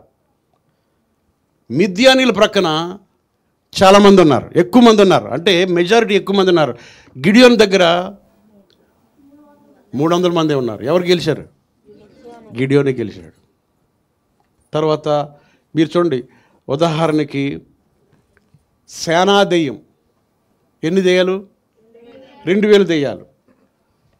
యేసుప్రభు ఒక్కడే. ఎవరు గెలిచారు? యేసయ్య గెలిచాడు. మీ ఇంటి పక్కన 2000 దెయ్యాలు ఉన్నా నీదే గెలుపు అంటే ఉన్నట్టేనా? లోకంలో ఎన్ని ఉన్నా గెలిపేవరదంటే నీదే. కమాన్, చేతులెత్తి హల్లెలూయా అన్నాడు. ఆమేన్. సేనా దెయ్యం కూడా ఏమి చేయలేదు. చూడండి, యోసేపు గురించి డానియేల్ గుహలో ఉన్నాడు ఒక్కడే. తర్వాత యోసేపుని చూడండి, యోసేపుని గురించి మీరు ఆలోచిస్తే యోసేపు గోతిలో పడేశారు. ఎన్ని సమస్యలు వచ్చినా ఒక్కడైనా నెక్స్ట్ వైస్ ప్రెసిడెంట్ అయ్యాడు. అందుకని అంటాడు కదా, 10,000 మంది మనపై పడినా మనకేమి లేదంటే భయం లేదు. దేవునికి స్తోత్రం. చేతులెత్తి హల్లెలూయా చెప్పండి గట్టిగా, హల్లెలూయా. సో ఇప్పుడు వీళ్ళందరూ ఏమంటున్నారంటే నీవే దేవుడు. ఇందాక పాడారు కదా, ఏం పాడారు? పాడండి. నీవే నీవే నీవే దేవా, నీవే నీవే నా యేసయ్యా, నీవే నీవే దేవా, నీవే నీవే నా యేసయ్యా. సో ఆయనే. సో ఈ యొక్క ఉదయకాలం నా దేవుడు ఆయనే. రూత్ అంటది, నీ దేవుడే, నీవు చనిపోయిన కాడే నేను చనిపో, నీ దేవుడే నా దేవుడు. ఆమేన్. నా దేవుడు అంతే. ఒకడొచ్చి పీక తీసేసినా నా దేవుడు యేసయ్య, ఒకరొచ్చి కొట్టినా నా దేవుడు యేసయ్య. ఒకవేళ ఉద్యోగం ఇవ్వనన్నా చెప్పండి అమ్మా, మాట్లాడండి. నా దేవుడే. ఉద్యోగం ఇవ్వనన్నా కంగారు పడవసరం లేదు. పోతే పోయింది 40,000 ఉద్యోగం. నిజంగా నువ్వు పోతే పోయింది నా దేవుడు యేసయ్య అంటే నిన్నేం చేస్తాడు తెలుసా? ఉద్యోగాలు ఇచ్చే వ్యక్తిగా మారుస్తాడు. నమ్మతలేదు మీరు? కంపెనీలు ఇస్తాడు మీకు. హల్లెలూయా చెప్పండి. కంపెనీని ఇచ్చి మీరే 100 మందికి ఉద్యోగాలు ఇచ్చేవాడిగా చేస్తాడు. అలాంటి గొప్ప దేవుడు మన దేవుడు. చేతులు ఎత్తి హల్లెలూయా. అసలు కొన్నిసార్లు వేస్ట్ దాని కొరకు కాంప్రమైజ్ అయిపోతాం మనం. చిన్న దాని కొరకు దేవుణ్ణి తృణీకరిస్తాం. అదే బాధ అనిపిస్తుంది కొంతమంది క్రైస్తవుని చూస్తే. చిన్న వాటి కొరకు, ఇంటి కొరకు, ఆ ఇల్లు కిరాయి ఇస్తలేదని మారిపోయారు. నేను అన్నాను, ఇల్లు కిరాయి కదమ్మా, నువ్వే ఇంటి వానర దేవుడు చేస్తాడు. చేతులు ఎత్తి హల్లెలూయా అన్నాడు. ఆమేన్. నేను తారనాకలు ఎన్ని ఇల్లు తిరిగానంటే పిల్లి తిరిగినట్టు తిరిగాం. ఎక్కడికి వెళ్ళి ప్రార్థన చేసినా ఎలగొట్టేసేవారు. ఎక్కడి నుంచి ఖాళీ అనేవారు. ఒకసారి ఓబజ్జి గారు వచ్చాడు, ఊరి నుండి వచ్చాడు. వచ్చి ఆయనకి పాపము తలుపులు వేస్తే భయం అనమాట. మా అన్నగారు ఎవరో ఏం చేశారంటే బయట గొల్లు పెట్టి వెళ్ళిపోయారు. ఆయన ఏం చేశాడంటే ఆ ఓనర్ బెడ్రూమ్ పగలు కొట్టేశాడు. గట్టి కొట్టగానే వాళ్ళ బెడ్రూమ్లో వాళ్ళు వచ్చి ఏంటయ్యా అని అన్నారు. నెక్స్ట్ మూమెంట్ ఖాళీ చేయండి అన్నాడు. ఇంకా అన్నలేదు. అదే మళ్ళీ మోటబుల్ చదువుకుని అప్పుడు ఏముండేది కాదు. అప్పుడు పెళ్ళి అవ్వలేదు నాకు. మళ్ళీ ఇంకొక ఇల్లు. పిల్లి ఎన్ని ఇల్లు మారుతాయో అన్ని ఇల్లు. కొన్ని ఇల్లులు మారాక అన్నాను, దేవా ఇంకా లాభం లేదు, నాకు సొంత ఇల్లు కావాలంటే అప్పుడు దేవుడు సొంత ఇల్లు ఇచ్చాడు. చేతులు ఎత్తి హల్లెలూయా అనండి. ఆమేన్. ఈ తార్నాకలోనే అసలు స్థిరపడతానా లేదనుకున్న నన్ను దేవుడు స్థిరపరిచాడు. మీరు ఎక్కడ ఉంటే అక్కడ దేవుడు మిమ్మల్ని స్థిరపరుస్తాడు. హల్లెలూయా చెప్పండి గట్టిగా, హల్లెలూయా.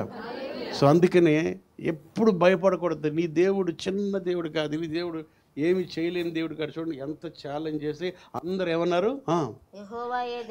యెహోవాయే దేవుడు. అసలు యాక్చువల్గా ఎందుకు ప్రేయర్ చేశాడంటే మనోడు అక్కడ చూడండి, ఆయన ఒక ప్రేయర్ 37వ వచనం చదవమా. 37వ వచనం. యెహోవా నా ప్రార్థన ఆలకించుము, యెహోవావైన నీవే దేవుడివై ఉన్నావనియు నీవు వారి హృదయములను చెప్పండి అందరూ, నీవు వారి హృదయములను నీ తట్టుకు తిరగజేయుదువనియు వారిని తిరగజేయుదువనియు ఈ జనులకు తెలియనట్లుగా నా ప్రార్థన అంగీకరణ. ఈ ప్రజలకి తెలియాలి. ఏమని చెప్పండి? ఈ ప్రజలకి ఆయనే దేవుడని తెలియాలి. సో ఆయనే దేవుడని తెలియాలి. అందుకని ఆ ఆల్టర్ ఎలాగైతే, ఆ నీళ్ళు ఎలాగైతే భస్మం అయిపోయిందో, అంటే ఏమైంది, మాడి మసి అయిపోయింది. నేను ఎక్కడికో మేము బయటికి వెళ్తే కొండ టీ అని పెట్టారు ఎక్కడెక్కడో. అదేంటి దాన్ని ఏమంటారు? మట్కా ఛాయ్ అంటే ఎలా ఉంటుంది అని వెళ్తే ఆడు బూడిదలోని తీసి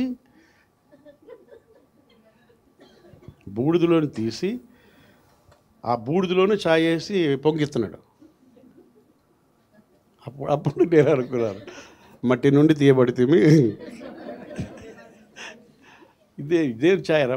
బూడిదనే కడుగుతలేదు. ఆ మట్టి, ఆ చిన్న కొండని మట్టిలోని తీసాడు.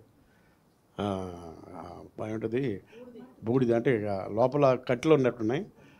ఆ బూడిది పైన అంటుకుంది. దులుపుతాడంటే దులుపుతలేదు. ఇదేంటంటే ఆ ఛాయ్ అందులో వేసాడు. మొత్తం కొండంతా పాకింది. అది చేసి మళ్ళీ చిన్న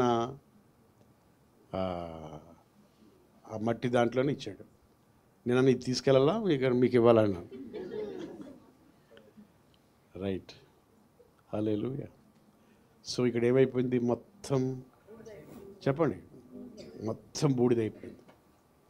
సో అక్కడ బూడిదైపోయినప్పుడు ఆయన చేసిన ప్రార్థన ఏంటంటే, హృదయాలు ఎవరి వైపు తిరగాలంటే, ఆ బూడిదైపోయింది నేను చదివినప్పుడు యేసయ్య సిలువ పైన దేవుని ఉగ్రతకి ఏమైపోయాడంటే ఆహుతి అయిపోయాడు అనమాట. చేతులెత్తి హల్లెలూయా అనండి. ఆ ఉగ్రత, దేవుని కోపము, దేవుడు దహించు అగ్ని అయి ఉన్నాడు అనమాట. ఆ దహించు అగ్ని యాక్చువల్గా మన మీదకి రావాలి, కానీ ఎవరి మీదకి వచ్చిందంటే మన ప్రభువు అయిన యేసుక్రీస్తు వారు మన కొరకు సిలువలో బలియాగం అయిపోయి, ఆహుతి అయిపోయి, చనిపోయి 3వ దినాన మృత్యుంజయుడైనాడు అన్నమాట. అంటే దేవుని కోపాన్ని, దేవుని యొక్క అగ్నిని, దేవుని యొక్క ఉగ్రతను ఎవరు భరించారంటే యేసయ్య భరించాడు. కాబట్టి ఈ రోజున నా దేవుడు ఎవరంటే యేసయ్య అన్నమాట అండి. దానికి ఇంకా ఎలాంటి సందేహం లేదు. అంతే, నా దేవుడు యేసయ్య. పౌలు అంటాడు కదా 4:16 అనుకుంటాను, 4:19 ఏమంటాడు చూడండి. పిలిపిలకు రాసిన పత్రిక 4వ అధ్యాయం 19వ వాక్యం, త్వరగా 4వ అధ్యాయం 19వ వాక్యం. ఫిలిప్పీయులకు రాసిన పత్రిక 4వ అధ్యాయం 19వ వాక్యం. కాగా దేవుడు తన ఐశ్వర్యము చొప్పున చదువు. క్రీస్తు యేసునందు మహిమలో మీ ప్రతి అవసరమును తీర్చును. మీ ప్రతి అవసరతను తీర్చును. కాగా దేవుడు తన ఐశ్వర్యము కదా చొప్పున. ఇంగ్లీష్లో ఆ వర్డ్, ఇంగ్లీష్లో ఎలా ఉంటుందంటే మై గాడ్. ఆ వర్డ్ నా అనేది అక్కడ పెట్టలేదు తెలుగులో. అండ్ మై గాడ్ అనండి అందరూ, మై గాడ్ కదా. నా ఇల్లు, నా భార్య, నా భర్త, నా కొడుకు. ఎప్పుడంట మా మాట? ఉదాహరణకి మీ కొడుకు ఇంజనీర్ అయిపోయి గొప్ప గొప్ప స్థితిలో ఉన్నాడు అనుకోండి, ఏమంటావు? చెప్పండి, ఎంత మాట్లాడతలేదు, ఎంత గొప్పగా చెప్పుకుంటావు? నా కొడుకు అండి అంటారు. ఎందుకు? వాడు చాలా గొప్పోడు అయిపోయాడు కదా. అలాగే దేవుడు గొప్ప దేవుడు. హల్లెలూయా. నా దేవుడు. రూత్ అన్నట్టుగా నీ దేవుడే నా దేవుడు. మీరు ఎవరిని సేవిస్తారో సేవించండి, నేను నా ఇంటి వారును యెహోవాను సేవిస్తాం. చేతులెత్తి గట్టిగా హల్లెలూయా చెబుదాం. హల్లెలూయా. సో అందుకని 2 ఒపీనియన్స్ మధ్యలో ఉండకూడదు. అటు ఉండకూడదు, ఇటు ఉండదు. ఒకవేళ నిన్ను వెలివేసినా, నిన్ను ఏం చేసినా, అసలే ఆయనే నా రక్షకుడు, ఆయనే నా దేవుడు కదా. మనం పాడతాం కదా, నా దేవుడు నా రక్షకుడు అని పాడతాం. అందుకని ఎప్పుడు కూడా ఆయన తప్ప మనకి ఎవరు లేరు, ఆయన ఉంటే మనకి చాలా అన్నమాట. సో అందరు ప్రజలందరూ ఏమన్నారంటే యెహోవాయే దేవుడు అన్నారు. వారి హృదయాలు ఇటు మారినాయి అంటే దేవుని వైపు మారి. ఆ మాట చదవమ్మా త్వరగా. అంతట జనులందరూ దాన్ని చూచి సాగిలపడి యెహోవాయే దేవుడు, యెహోవాయే దేవుడు అని కేకలు వేసి. యెహోవాయే దేవుడు అనండి, ఆయనే నా దేవుడు అనండి. ఆయనే నా ప్రభు. మళ్ళీ ప్రభు అనేవాడు కూడా పరలోక రాజ్యంకి వెళ్ళాడట. మరి ఎవరు వెళ్తారట? తన చిత్త ప్రకారం జీవించేవాడు. మా చిన్నప్పుడు ఒక పాట విన్నాను, ఆ పాట నేను గుర్తుకొచ్చింది ఈ ప్రసంగం సిద్ధపడుతుంటే. ఆ పాట ఏంటంటే మారాలి మారాలి. తెలుసా పాట? అందరు తెలిసిన పాట.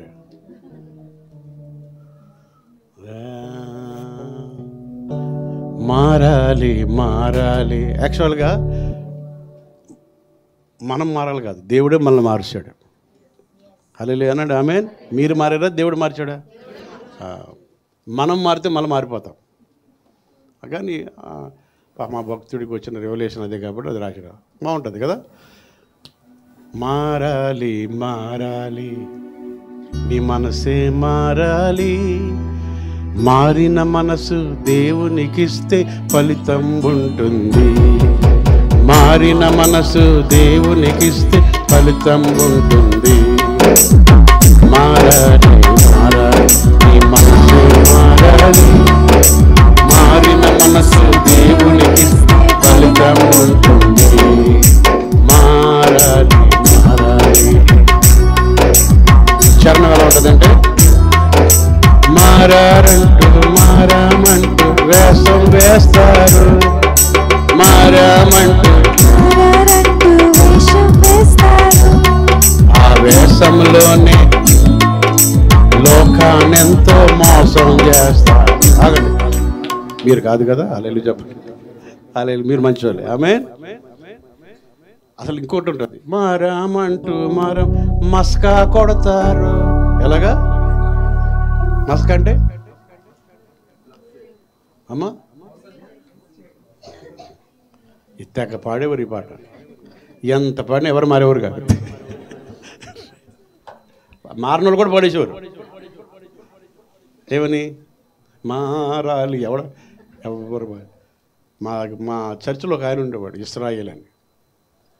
ఆయన ఈ పాట పాడి నెక్స్ట్ సినిమాకి వెళ్ళిపోయాడు. వెళ్తే 4 సంఘ పెద్దలు తీసుకెళ్ళిపోయాడు. హల్లెలూయా. ఎవరు మారారంటే పాట మాత్రమే. ఆ పాటలో చూడండి, నీ జీవితమంతా ఒక్కొక్కసారి పరీక్ష చేయాలి, ఆ పరీక్షలోని పాపాలన్నీ పెరిగి వేయాలి, మారాలి, మారిన మనసులకి ఫలితం ఉంటుంది, మారాలి.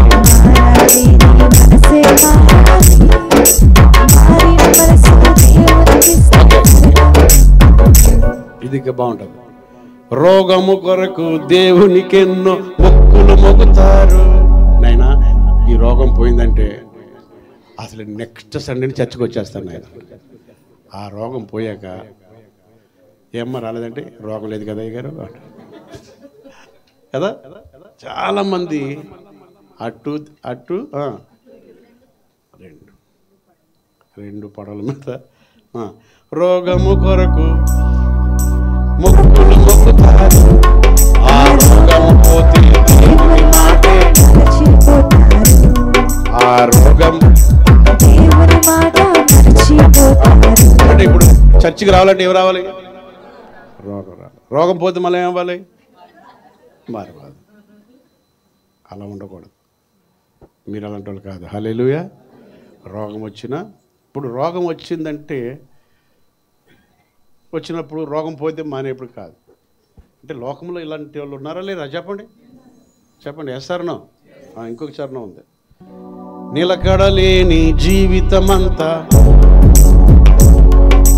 ఎదుటి వారికి చెప్పి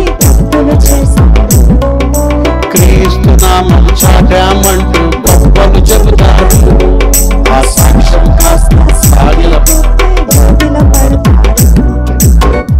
సాక్ష్యం చెప్పేస్తారు కదా.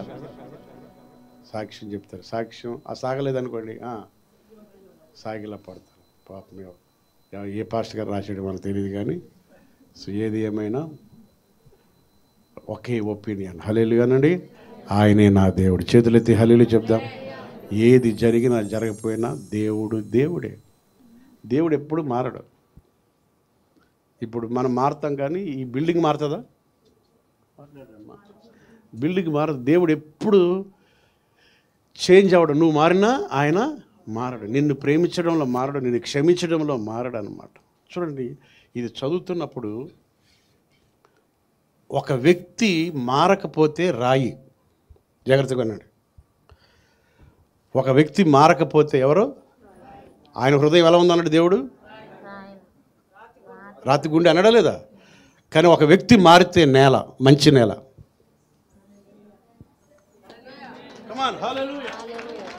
ఒక వ్యక్తి మారితే రాగిడి నేల అనొచ్చా? రాగిడి నేల మంచిదేనా? మంచిది కదా. రాగిడికి ఇంకేం మంచి నేల? మంచి నేల. ఒక వ్యక్తి మారితే ఫలించే నేల అన్నమాట. ఒక వ్యక్తి యాక్చువల్గా నువ్వు మారడం కానీ దేవుడే నిన్ను మార్చుకుంటాడు అనమాట. ఈ నేల మంచి నేల అనమాట. నీ హార్ట్ ఏమవుతుందంటే మంచి నేల అవుతుంది అనమాట. దేవుడు ఏం చేస్తాడంటే, చూడండి, ఈ రోజున ఏది వచ్చినా ఎక్కడి నుండి వస్తుంది? మాట్లాడండి అమ్మా. ఎక్కడి నుండి వస్తుంది? టమాటాలు ఎందులో నుండి వస్తున్నాయి? కూరగాయలన్నీ అందులో నుంచి వస్తున్నాయి. ఇంకా బంగారం ఎక్కడుంది? భూమిలోనే ఉంది. వెండి ఎక్కడుంది? భూమిలోనే ఉంది. ఇంకా ఇనుము, ఐరన్, పెట్రోల్, ఎవ్రీథింగ్ ఎక్కడుందంటే ఒక వ్యక్తి మారితే మంచి నెల అవుతాడు. ఆ మంచి నెల అయితే ఆ హృదయంలో నుండి జీవజల ఓటలు బయలుదేరి వస్తాయి అన్నమాట. కమాన్, హల్లెలూయా. అర్థమవుతుందా? ఒక వ్యక్తి యేసుక్రీస్తు నమ్మితే he become a potential person అవుతాడు. పొటెన్షియల్ పర్సన్ అంటే ఏమంటారు? పొటెన్షియల్ అంటే ఫలభరితమైన వ్యక్తి అయిపోతాడు. ఆ ఫ్యామిలీకే ఫ్రూట్ఫుల్ అయిపోతాడు. ఆ కుటుంబానికి, ఆ దేశానికి, ఆ గ్రామానికి ఆశీర్వాదకరంగా మారుతాడు. హల్లెలూయా. Not ordinary thing. ఒక యంగ్ మ్యాన్ చూడండి, నేను 17 ఇయర్స్లో దేవుడు నన్ను మార్చేశాడు. నా హృదయంలో నేను మార్చేస్తాడు. నా హృదయంలోకి వచ్చినప్పుడు ఆ రోజు నుండి నేను చూస్తూ ఉన్నాను, ప్రతి కొత్త ఆలోచనలు నా హృదయంలో పుట్టిస్తుంటాడు. దేవుడికి ఏదైనా ఆలోచనలు ఉంటే చూడండి, మనకి ఏదన్నా పంట పండించుకోవాలంటే నేలలో ఎలా వేస్తామో, దేవుడికి ఏదైనా ఆలోచన నుంచి మారిన మనిషిలో విత్తుతాడు అనమాట. అది కమాన్. మొన్న ఇది అయింది ఏంటి, మన బైబిల్ కాన్ఫరెన్స్ అయినప్పుడు ఆఖరి రోజున వాక్యం విన్నాక నాకు ఏం వచ్చిందంటే, దైవ చిత్తం అయితే ఒక బైబిల్ యూనివర్సిటీ పెట్టాలని హార్ట్లో పుట్టించాడు దేవుడు నాకు. ఎవరు ఆమెనంటలేదు. ఆ సీడు దేవుడు నాలో పెట్టాడు. ఎందుకంటే దేవుడికున్న ఆలోచనలన్నీ, మనుషులకున్న ఆలోచనలన్నీ ఆ భూమి మీద ఎలాగ విత్తుతారో, దేవుడికున్న ఆలోచనలన్నీ మారిన మనిషి మంచి నేలలో పెడతాడు అన్నమాట.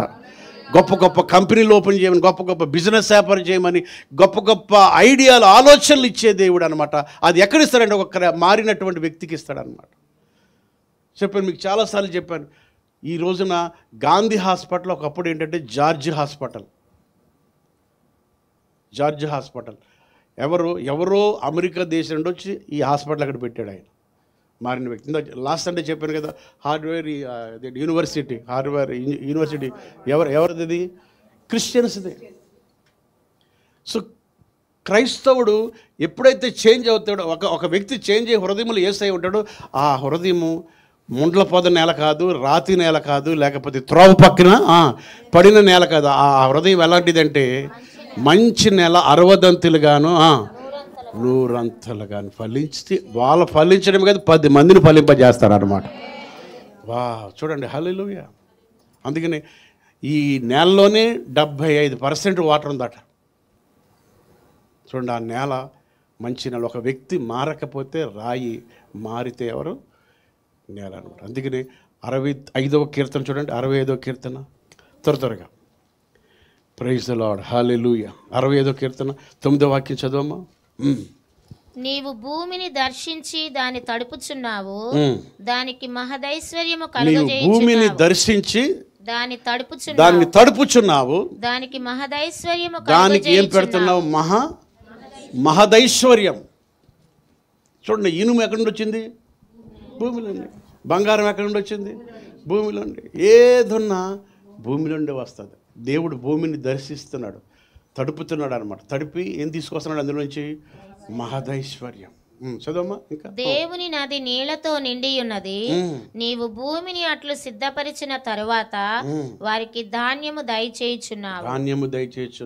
దాని దుక్కులను విస్తారమైన నీళ్లతో తడిపి దాని గనిమలను చదును చేయుచున్నావు. వానజల్లుల చేత దానిని పదును చేయుచున్నావు. చాలు. చూడండి, అందుకనే ఒక వ్యక్తి చేంజ్ అయినప్పుడు అతడు ఒక మంచి నేలగా ఉంటాడు అన్నమాట. దేవుడు నీలో కొన్ని ఆలోచనలు పుట్టిస్తాడు. చేతులెత్తి హల్లెలూయా చెప్దాం.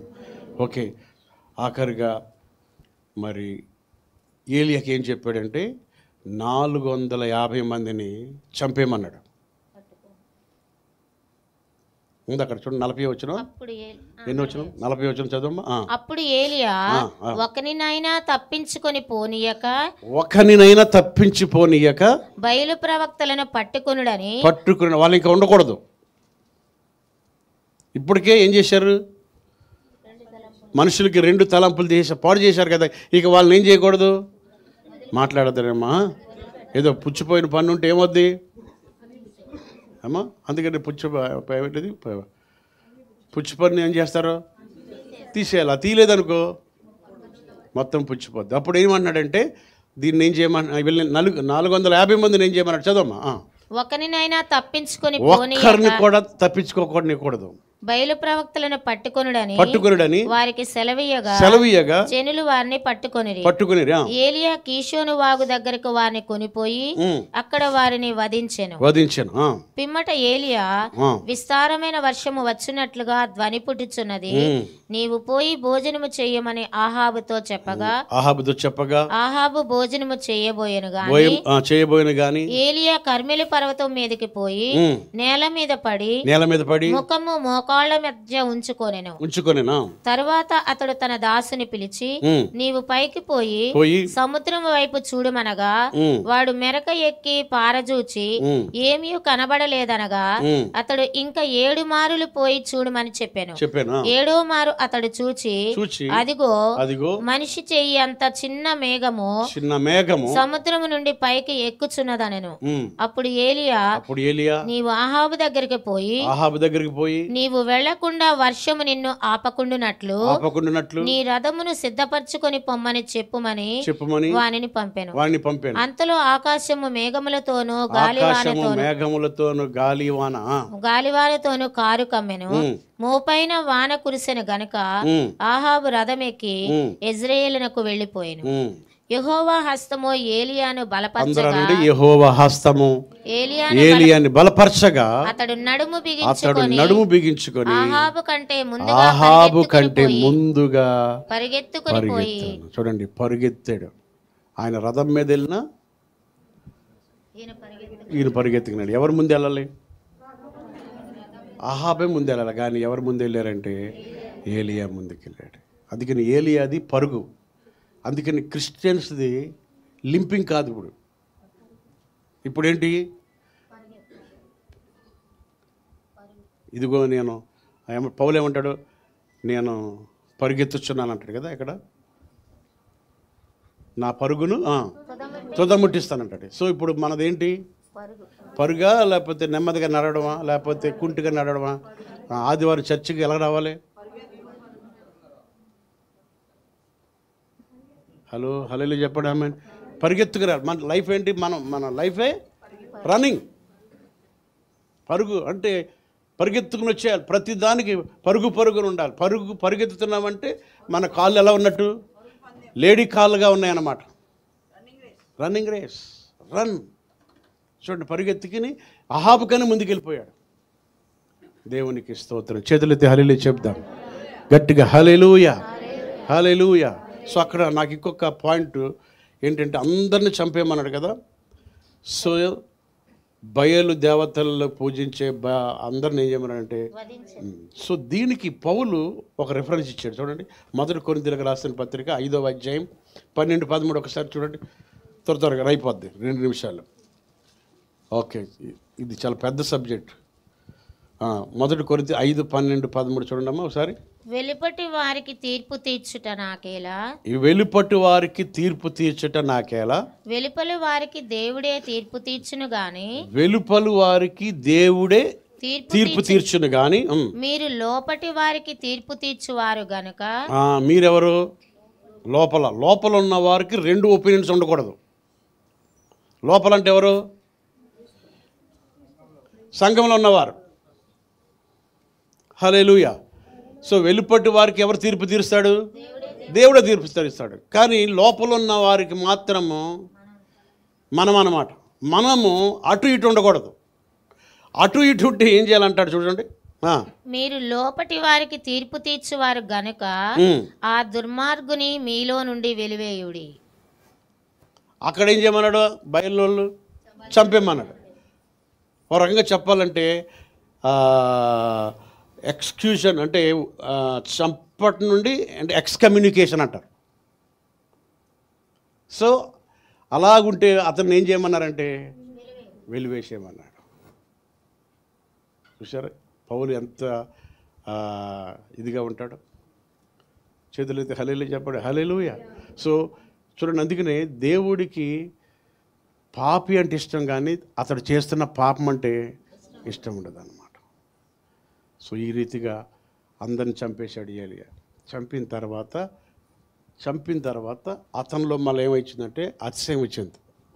వచ్చేమంటాడంటే నేను ఒక్కడినే మిగిలాను అంటాడు. చదవము ఇప్పుడు 41 41 ఉంటుంది చూడండి, 41, 42 అనుకుంటా. పిమ్మట ఏలియా విస్తారమైన వర్షము వచ్చినట్లుగా ధ్వని పుట్టుచున్నది, నీవు పోయి భోజనము చేయమని ఆహాబుతో చెప్పగా ఆహాబు భోజనము చేయబోయెను గాని ఏలియా కర్మెలు పర్వతం మీదకు పోయి నేల మీద పడి ముఖము మోకాళ్ళ మధ్య ఉంచుకొనెను. 19:14 చదవమా. 19:14. అందుకతడు, ఇశ్రాయేలు వారు నీ నిబంధనను త్రోసివేసి నీ బలిపీఠములను పడగొట్టి నీ ప్రవక్తలను ఖడ్గము చేత హతము చేసిరి. సైన్యములకు అధిపతియు దేవుడినగు యెహోవా కొరకు మహారోషము గలవాడనై నేను ఒకడను మాత్రమే మిగిలి ఉండగా. ఉన్నాడు మళ్ళీ ఇప్పుడు ఈయనకు వచ్చింది జబ్బు. ఇప్పుడు ఇంతవరకు బాగానే ఉందరంటే ఇప్పుడు ఈయన ఏమన్నాడంటే నేను ఒక్కడనే మాట్లాడండి, నేను ఒక్కడిని మిగిలిన అన్నాడు. ఇంకెవరంటే దేవుని కొరకు నేను రోషము గల ఉందా లేదా? సైన్యములకు అధిపతియు దేవుడినగు యెహోవా కొరకు మహారోషము గలవాడనై. ఎవరు? నేను మహా రోషము గల. అందుకని ఒకవేళ దేవుడు ఏదన్నా చేశాడంటే అది నిన్ను బట్టి కాదు, దేవుని కృపానాలి. హల్లెలూయా అనండి. నేను ఏ పార్టీ వాడినయ్యా, నేను కాదు. ఎవరిని? దేవుడే. నా ద్వారానే అనకూడదు. నా ద్వారానే అంటే దేవుడు ఏం చేస్తాడు, మళ్ళీ నేను పక్కన పెడతాడు. అంతా నేనే అంటే కూడా కుదరదు. అంతా దేవుని కృపే. చేతులు ఎత్తి హల్లెలూయా అన్నాడు. ఆమె ఈరోజు నీ స్థితిలో ఉన్న దేవుని కృప. ఇప్పుడు ఏమన్నాడంటే నేను తప్ప ఇంకా ఎవరు లేరు అన్నాడు. చదవమ్మా. నేను ఒకడను మాత్రమే మిగిలి ఉండగా వారు నా ప్రాణము తీసివేయుటకై. అంటే నేను ఒక్కడనే ఉన్నానంటే దేవుడు ఇప్పుడు ఎవరి మీద ఆధారపడాలి? ఏలియా మీద. ఇప్పుడు నా ప్రాణం తీస్తుండగా తీసివేయుటకై చూచుచున్నారని చెప్పాను. అప్పుడు యెహోవా అతనికి సెలవిచ్చినదేమనగా, అప్పుడు దేవుడు మాట్లాడుతున్నాడు. అంటే నేను ఒక్కడిని మిగిలిని, ఇప్పుడు నన్ను చంపేస్తారు, ఇప్పుడు నీకు దిక్కెవరు? దేవా నీకు దిక్కెవరు? ఇక నేను ఒక్కడినే కాబట్టి నన్ను చంపారు అనుకో, ఇంకా నీకెవరు లేరు. అంతేనా? కానీ దేవుడే అనండి. హల్లెలూయా అనండి. దేవుడే. హల్లెలూయా. దేవుడు ఎంత అగ్ని దింపినా ఏలియాని కూడా నమ్మలేదు. Praise the Lord. దేవుడు ఎవరి మీద ఆనుకోడు, దేవుడు ఎవరి మీద డిపెండ్ అవ్వడు. మనిషి డిపెండ్ అవుతాడు, దేవుడు తనకు తానే. ఆమేన్. అప్పుడు ఏమన్నాడంటే, అప్పుడు యెహోవా అతనికి సెలవిచ్చినదేమనగా, నీవు మరలి అరణ్య మార్గమున దమస్కునకు పోయి దానిలో ప్రవేశించి సిరియా దేశం మీద హజాయేలునకు పట్టాభిషేకము చేయుము. ఇశ్రాయేలు వారి మీద నింషీ కుమారుడైన యెహూకు పట్టాభిషేకము చేయుము. నీకు మారుగా ప్రవక్తయ్య ఉండుటకు ఆబేల్మెహోలా వాడైన షాపాతు కుమారుడైన ఎలీషాకు అభిషేకము చేయుము. హజాయేలు యొక్క ఖడ్గం 7,000 మంది. అది లేదా అక్కడ లేదు. అది 18th verse. అయినను ఇశ్రాయేలు వారిలో బయలునకు మోకాళ్ళునకయు. దేవుడు చెప్తున్నాడు వినండి. ఇశ్రాయేలు అందరూ 2 ఒపీనియన్స్ ఉన్నారు. ఓకే. కానీ 7,000 మంది మాత్రం మొక్కలేని ఉన్నారు. హల్లెలూయా చెప్పండి. హల్లెలూయా. అర్థమవుతుందా? అందరూ అటు పిట్టుకోలే. అటు పిట్టు అంటే అటు పాయింటే, ఇటు పాయింట్. అటు పాయింట్ ఇటు పాయింట్ వాళ్ళు ఉన్నా ఒకటే, మాట్లాడరమ్మా. లేకపోయినా ఒకటే. దేవుడికి వాళ్ళకి అది కావాల్సింది. ఇద్దరు తలంపులో ఉన్నవారికి అది కావాల్సింది. ఆయన కావాల్సింది దేనికి ముద్దు పెట్టని ఉంది. యాక్చువల్గా కిస్ అని ఉంది. చూడండి. ఇశ్రాయేలు వారిలో బయలునకు మోకాళ్ళునకయు. వాట్ వర్డ్ అండి. బయలకు మోకాళ్ళు అంగడి వారు నోటితో వాని ముద్దు పెట్టుకొని. చెప్పండి. నోటితో ముద్దు పెట్టు. 7,000 మంది నాకు ఇంకనూ మిగిలియుందురు. దాచుకున్నాడు, ప్రొటెక్ట్ చేసుకున్నాడు. చేతులెత్తి హల్లెలూయా. మరి అందుకని దేవుడు చేతులెత్తి హల్లెలూయా చెప్పండి. హల్లెలూయా. ఆయనకి అన్ని గ్రామాల్లో ఆయనకు ప్రజలు ఉంటారు, అన్ని ప్రాంతాల్లో ఆయనకు ప్రజలు ఉంటారు. హల్లెలూయా. చేతులు ఎత్తి గట్టిగా హల్లెలూయా చెప్పండి. ఎంత ఇంగ్లీష్ చదువునా ఆవిడ ఒకటి. Yet I have reserved 7,000. Reserved అనండి అందరూ. Reserved or preserved. Reserved 7,000. Reserved అంటే దేవుడే రిజర్వ్ చేసాడు వాళ్ళని భద్రపరుచుకున్నాడు, ప్రొటెక్ట్ చేసుకున్నాడు అనమాట. వాళ్ళు ఎవరంటే అటు బిట్టుగోలు కాదనమాట. ఏమంటారు, నామకార్థ క్రైస్తవులు కాదు వాళ్ళు. ఏ గొడుగుకి ఏ ఎండకి కట్టేవాళ్ళు కాదండి వాళ్ళు. హల్లెలూయా అనండి. మామూలులు కాదు వాళ్ళే మీరు. హల్లెలూయా అనండి. మీరు కదా, మీరు అట్టి బిడ్డలేనా? వాళ్ళు చాలా స్ట్రాంగ్. ముద్దు పెట్టని వారు, మొక్కని వారు, ఎన్ని శ్రమలలో కూడా వాళ్ళు దేవుని కొరకు నిలబడిన వారు అన్నమాట. ప్రపంచమంతా అంటే ఆ టైంలో అంతా చంపేస్తున్న, ప్రవక్తలను చంపుతున్న, విగ్రహారాధన అంతా కూడా ఎక్కువైపోయినా కూడా 7,000 మంది మాత్రము శేషంగా మిగిలారు. కమాన్ చప్పలు కొట్టండి గట్టిగా హల్లెలూయా. వాళ్ళ ద్వారానే దేవుడు గొప్ప గొప్ప కార్యాలు దేవుడు చేయబోతున్నాడు అనమాట. దేవునికి దేవుడు అంటున్నాడు, నేను ప్రిజర్వ్ చేసి చదువునా ఆ మాట. Yet I have reserved 7,000 in Israel, all whose knees have not bowed to Baal, and every mouth that has not kissed him. ఆ బాల్కి ఏం చేయని వారాలు. సో అంత ఆ రాజుగారు వెళుతూ చంపేస్తూ విగ్రహారాధన చేస్తున్న టైంలో సపరేషన్గా వేరుగా ఈ విషయము పౌలు రోమపత్రిక 11లో చెప్పాడు. వీళ్ళు ఎవరో చెప్తాను చూడండి. రోమపత్రిక 11 త్వరగా వచ్చండి. 11 మొదటికి వచ్చండి. పౌలు ఇదే కోట్ చేశాడు అనమాట. రోమిలకు రాసిన పత్రిక 11వ అధ్యాయం. అలాగైన ఎడల నేను అడుగునదేమనగా, దేవుడు తన ప్రజలను విసర్జించనా? అట్లనరాదు. నేను కూడా ఇశ్రాయేలీయుడనే. అబ్రహాము సంతానం. దేవుడు తన ప్రజలను విసర్జించలేదు. వాళ్ళ హృదయాలు మారాలని దేవుడు ఏలియాతో ఆది పెట్టాడు. దేవుడు ప్రజల్ని ఎప్పుడు విసర్జించలేదు. చదమ్మా. నేను కూడా ఇశ్రాయేలీయుడను, అబ్రహాము సంతానమందలి బెన్యామీను గోత్రమునందు పుట్టినవాడను. తాను ముందెరిగిన తన ప్రజలను దేవుడు విసర్జింపలేదు. ఏలియాను గూర్చిన భాగములో లేఖనము చెప్పినది మీరు ఎరుగరా? లేఖనము చెప్పినది మీరు ఎరుగరా? ఏ లేఖనము? మొదటి రాజులు. ఇదే రాజులు ఇప్పుడు లేఖనము చెప్పింది మీరు ఎరగరా? ప్రభువా వారు నీ ప్రవక్తలను చంపిరి, నీ బలిపీఠములను పడగొట్టిరి, నేనొక్కడనే మిగిలి ఉన్నాను, నా ప్రాణము తీయజూచుచున్నారు అని. అంటే వినండి, అందరూ పాడైపోయారు, ఇక నేను ఇంకా అంతే కదా. అక్కడ అంతా చంపేస్తున్నారు. అందరూ కూడా 2 ఒపీనియన్స్తోనే ఉన్నారు. ఏలియా కూడా నన్ను కూడా చంపేస్తున్నారు, ఇక నీకెవ్వరు లేరు అన్నప్పుడు ఇప్పుడు చెప్తున్నాడు చూడండి. నా ప్రాణము తీయజూచుచున్నారు అని ఇశ్రాయేలునకు విరోధముగా దేవుని ఎదుట అతడు వాదించుచున్నాడు. అయితే దేవోక్తి అతనితో ఏమి చెప్పుచున్నది? బయలుకు మోకాళ్ళునని చెప్పండి అందరూ. బయలుకు మోకాళ్ళునని 7,000 మంది పురుషులను నేను శేషముగా నుంచుకొని ఉన్నాను. అలాగుననే అప్పటి కాలమందు సైతము కృప యొక్క ఏర్పాటు చొప్పున. ఇది ఏ ఏర్పాటు? కృప ఏర్పాటు.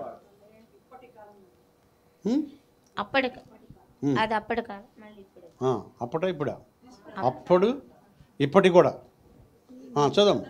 అలాగుననే అప్పటి కాలమందు సైతము కృప యొక్క ఏర్పాటు చొప్పున శేషము మిగిలి ఉన్నది. శేషం అది కృపచేతన. ఇప్పుడు 7,000 మంది ఎవరు? శేషం అంటే మిగిలింది. ఇప్పుడు ఎంతకి ఎవడు మిగులుతాడో తెలియదు. హల్లెలూయా చెప్పండి. Praise the Lord. మిగిలి అసలు రెమినెంట్ తన కొరకు ఉంచుకున్నాడు. ఆయన ఎన్నుకున్నాడు, ఆయన ఎలక్ట్ చేసుకున్నాడు. ఆయన ఎలక్ట్ చేసుకున్నవాడు ఎలా ఉంటాడంటే మామూలుగా ఉండడు. Praise Lord. ఇప్పుడు మీకు డౌట్ వచ్చింది, ఆ గుంపులో నేనున్నానో లేదో అనుకుంటున్నారేం కదా. ఏ గుంపులో ఉన్నావో ఎరుగు తెలుసుకో, అది కూడా పాత పాటలే. రైట్ రైట్ రా చదవమ్మా. ఇప్పుడు అయిపోయింది, కొంచెం ఆలస్యమైంది. అలాగుననే అప్పటి కాలమందు సైతము, అప్పటి కాలమందు సహితము కృప యొక్క ఏర్పాటు చొప్పున శేషము మిగిలి ఉన్నది. అది కృపచేతనైన ఎడల ఇకను క్రియల మూలమైనది అది ఎలాంటిది కాదు, క్రియల మూలముగా కాదు. కాని ఎడల కృప ఇకను కృప కాదు. ఇంగ్లీష్లో చదువు. Even so then, at this present time, there is a remnant according to the election of grace. According to the election of grace. ఆగండి, గ్రేస్ ఎలక్షన్లో ఎలక్ట్ అయ్యావన్నమాట నువ్వు. చప్పలు కొడదాం గట్టిగా, హల్లెలూయా. కృప ద్వారానే మీరు ఏం పొందారు? రక్షించబడ్డారు. దేవుడు మిమ్మల్ని ఏర్పాటు చేసుకున్నాడు అన్నమాట, శేషంగా మిగిల్చుకున్నాడు అన్నమాట. ఆ 7,000 ఎలాగైతే ఉన్నారో, సో అందరూ ఉండరు, అందరూ కొంతమంది అటు ఇటుగా ఉన్నారు. కానీ వీళ్ళు మాత్రం దేవుడు ఎలక్షన్లో దేవుడు ఏర్పాటు చేసుకున్నాడు అనమాట. మనం ఏమైనా చదమ్మా. And if by grace, then it is no longer of works. Otherwise, grace is no longer grace. But if it is of works, it is no longer grace. Otherwise, work is no longer work. Remnant అది చదవలేదు. Even so then, at this present time, there is a remnant. At this present time. అప్పటి ఇప్పటి ఉందా? ఆ time ఇప్పటి కాలం, అప్పుడు ఇప్పుడు కూడా దేవుడు ఇంతమందిలో కలగూర గంపలో నుంచి దేవుడు ఏం చేస్తున్నాడంటే కొంతమందిని ఎలక్ట్ చేసుకుంటాడు అన్నమాట.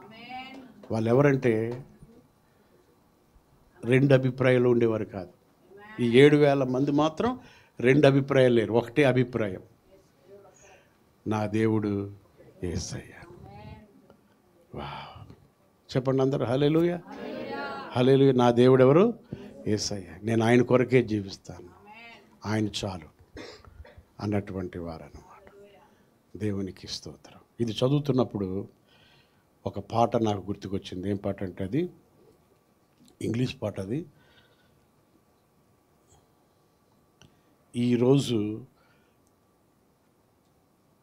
ఈరోజు రాత్రి పడుకుని ఉదయం లేచి దేవుని మీదే విశ్వాసం అన్నదంటే అది దేవుడు కృపట.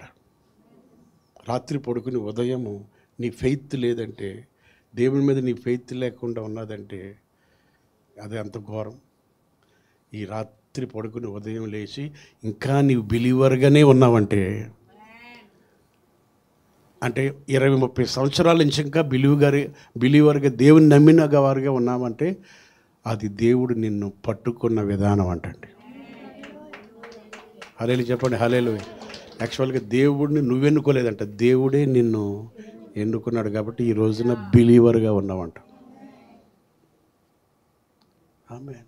ఈ రోజున ఎంత హ్యాపీగా, ఇంత సంతోషంగా, ఏమీ లేకపోయినా నా దేవుడు యేసయ్య అని ఎంత ఆనందిస్తున్నామంటే అది దేవుడు ఏర్పాటట. దాన్ని సంబోధించి ఒక పాట, ఇంగ్లీష్ సాంగ్, ఆ పాట మీనింగ్ వింటే నా హృదయం ఎంత ఇదైందంటే, అసలు ఆ పాటలో మీనింగ్ చూడండి ఒకసారి పెట్టాము. ఇది అయిపోయిన తర్వాత మనం ముగించుకుందాం. ఆ పాటలో ఉన్న మీనింగ్, ఈ హోల్డ్ మీ ఫాస్ట్. ఈ హోల్డ్ మీ ఫాస్ట్ అంటే ఆయన నన్ను గట్టిగా పట్టుకున్నాడు. అందరూ హల్లెలూయానండి. మనం ఆయన పట్టుకున్నామా, ఆయన మనల్ని పట్టుకున్నాడా? చెప్పండి అందరూ. మన పిల్లల్ని మనమే పట్టుకుంటాం, ఏదొచ్చినా వదిలిపెట్టాం. ఎన్నోసార్లు నేను మీకు చెప్పాను. ఒకసారి పెద్ద రోడ్డు దాటిస్తుంటే, పీటర్ చిన్నోడు హైవే దాటిస్తుంటే గట్టిగా పట్టుకున్నాను. వాడు అంటున్నాడు, డాడీ వదిలిపెట్టి నేను పట్టుకుంటాను అన్నాడు. నేను వదిలిపెట్టలేదు. ఆటో ఎక్కావు, నా చేతుల మీద అలా పడుకోబెట్టుకుంటే తిమ్మిరెక్కిపోయింది చెయ్యి. అయినా ఆడు నిద్రపోతుంటే అలా చూశాను. ఆ పాటలో ఉన్న మీనింగ్ ఏంటంటే ఆయన నన్ను పట్టుకున్నాడు. 7,000 మందిని దేవుడు శేషించి దాచుకున్నాడు. ఆయన మనం రక్షించుకున్నాడు. హల్లెలూయా చెప్పండి. లేకపోతే మనం ఎక్కడో ఉందో అన్నమాట. పెట్టరా త్వరగా ఆ పాట. ఓకే చూడండి. When I fear my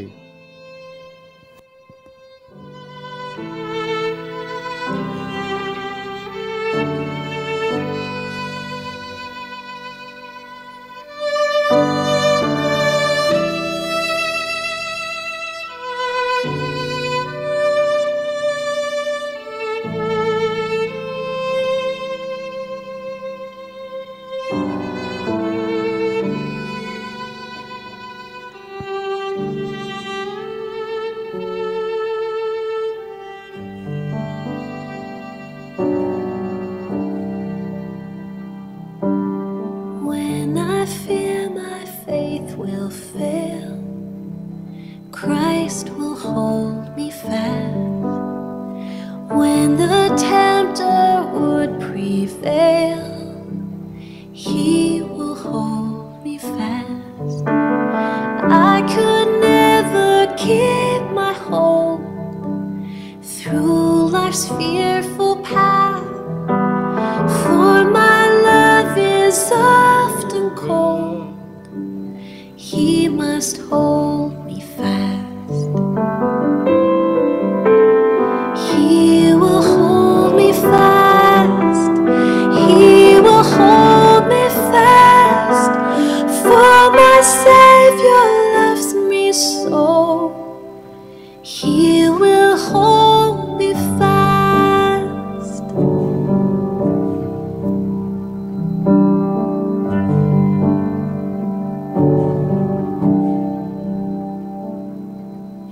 Those He saves are His delight. Christ will hold me fast. Precious in His holy sight, He will hold me fast. He'll not let my soul be lost. His promises shall last. Bought by Him at such a cost, He will hold me fast. He will hold me fast. He will hold me fast. For my Savior loves me so. He will hold me fast.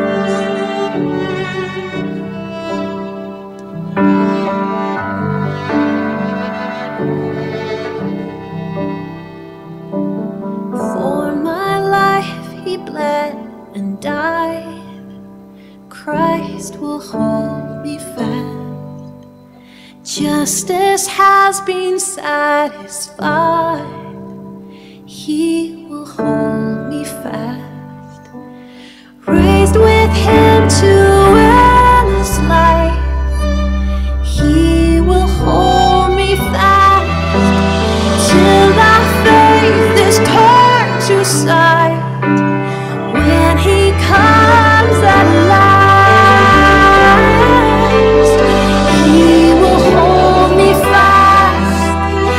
He will hold me fast. For my Savior loves me so. He will hold me fast. He will hold me fast. He will hold me fast. For my Savior loves me so. He will hold me fast.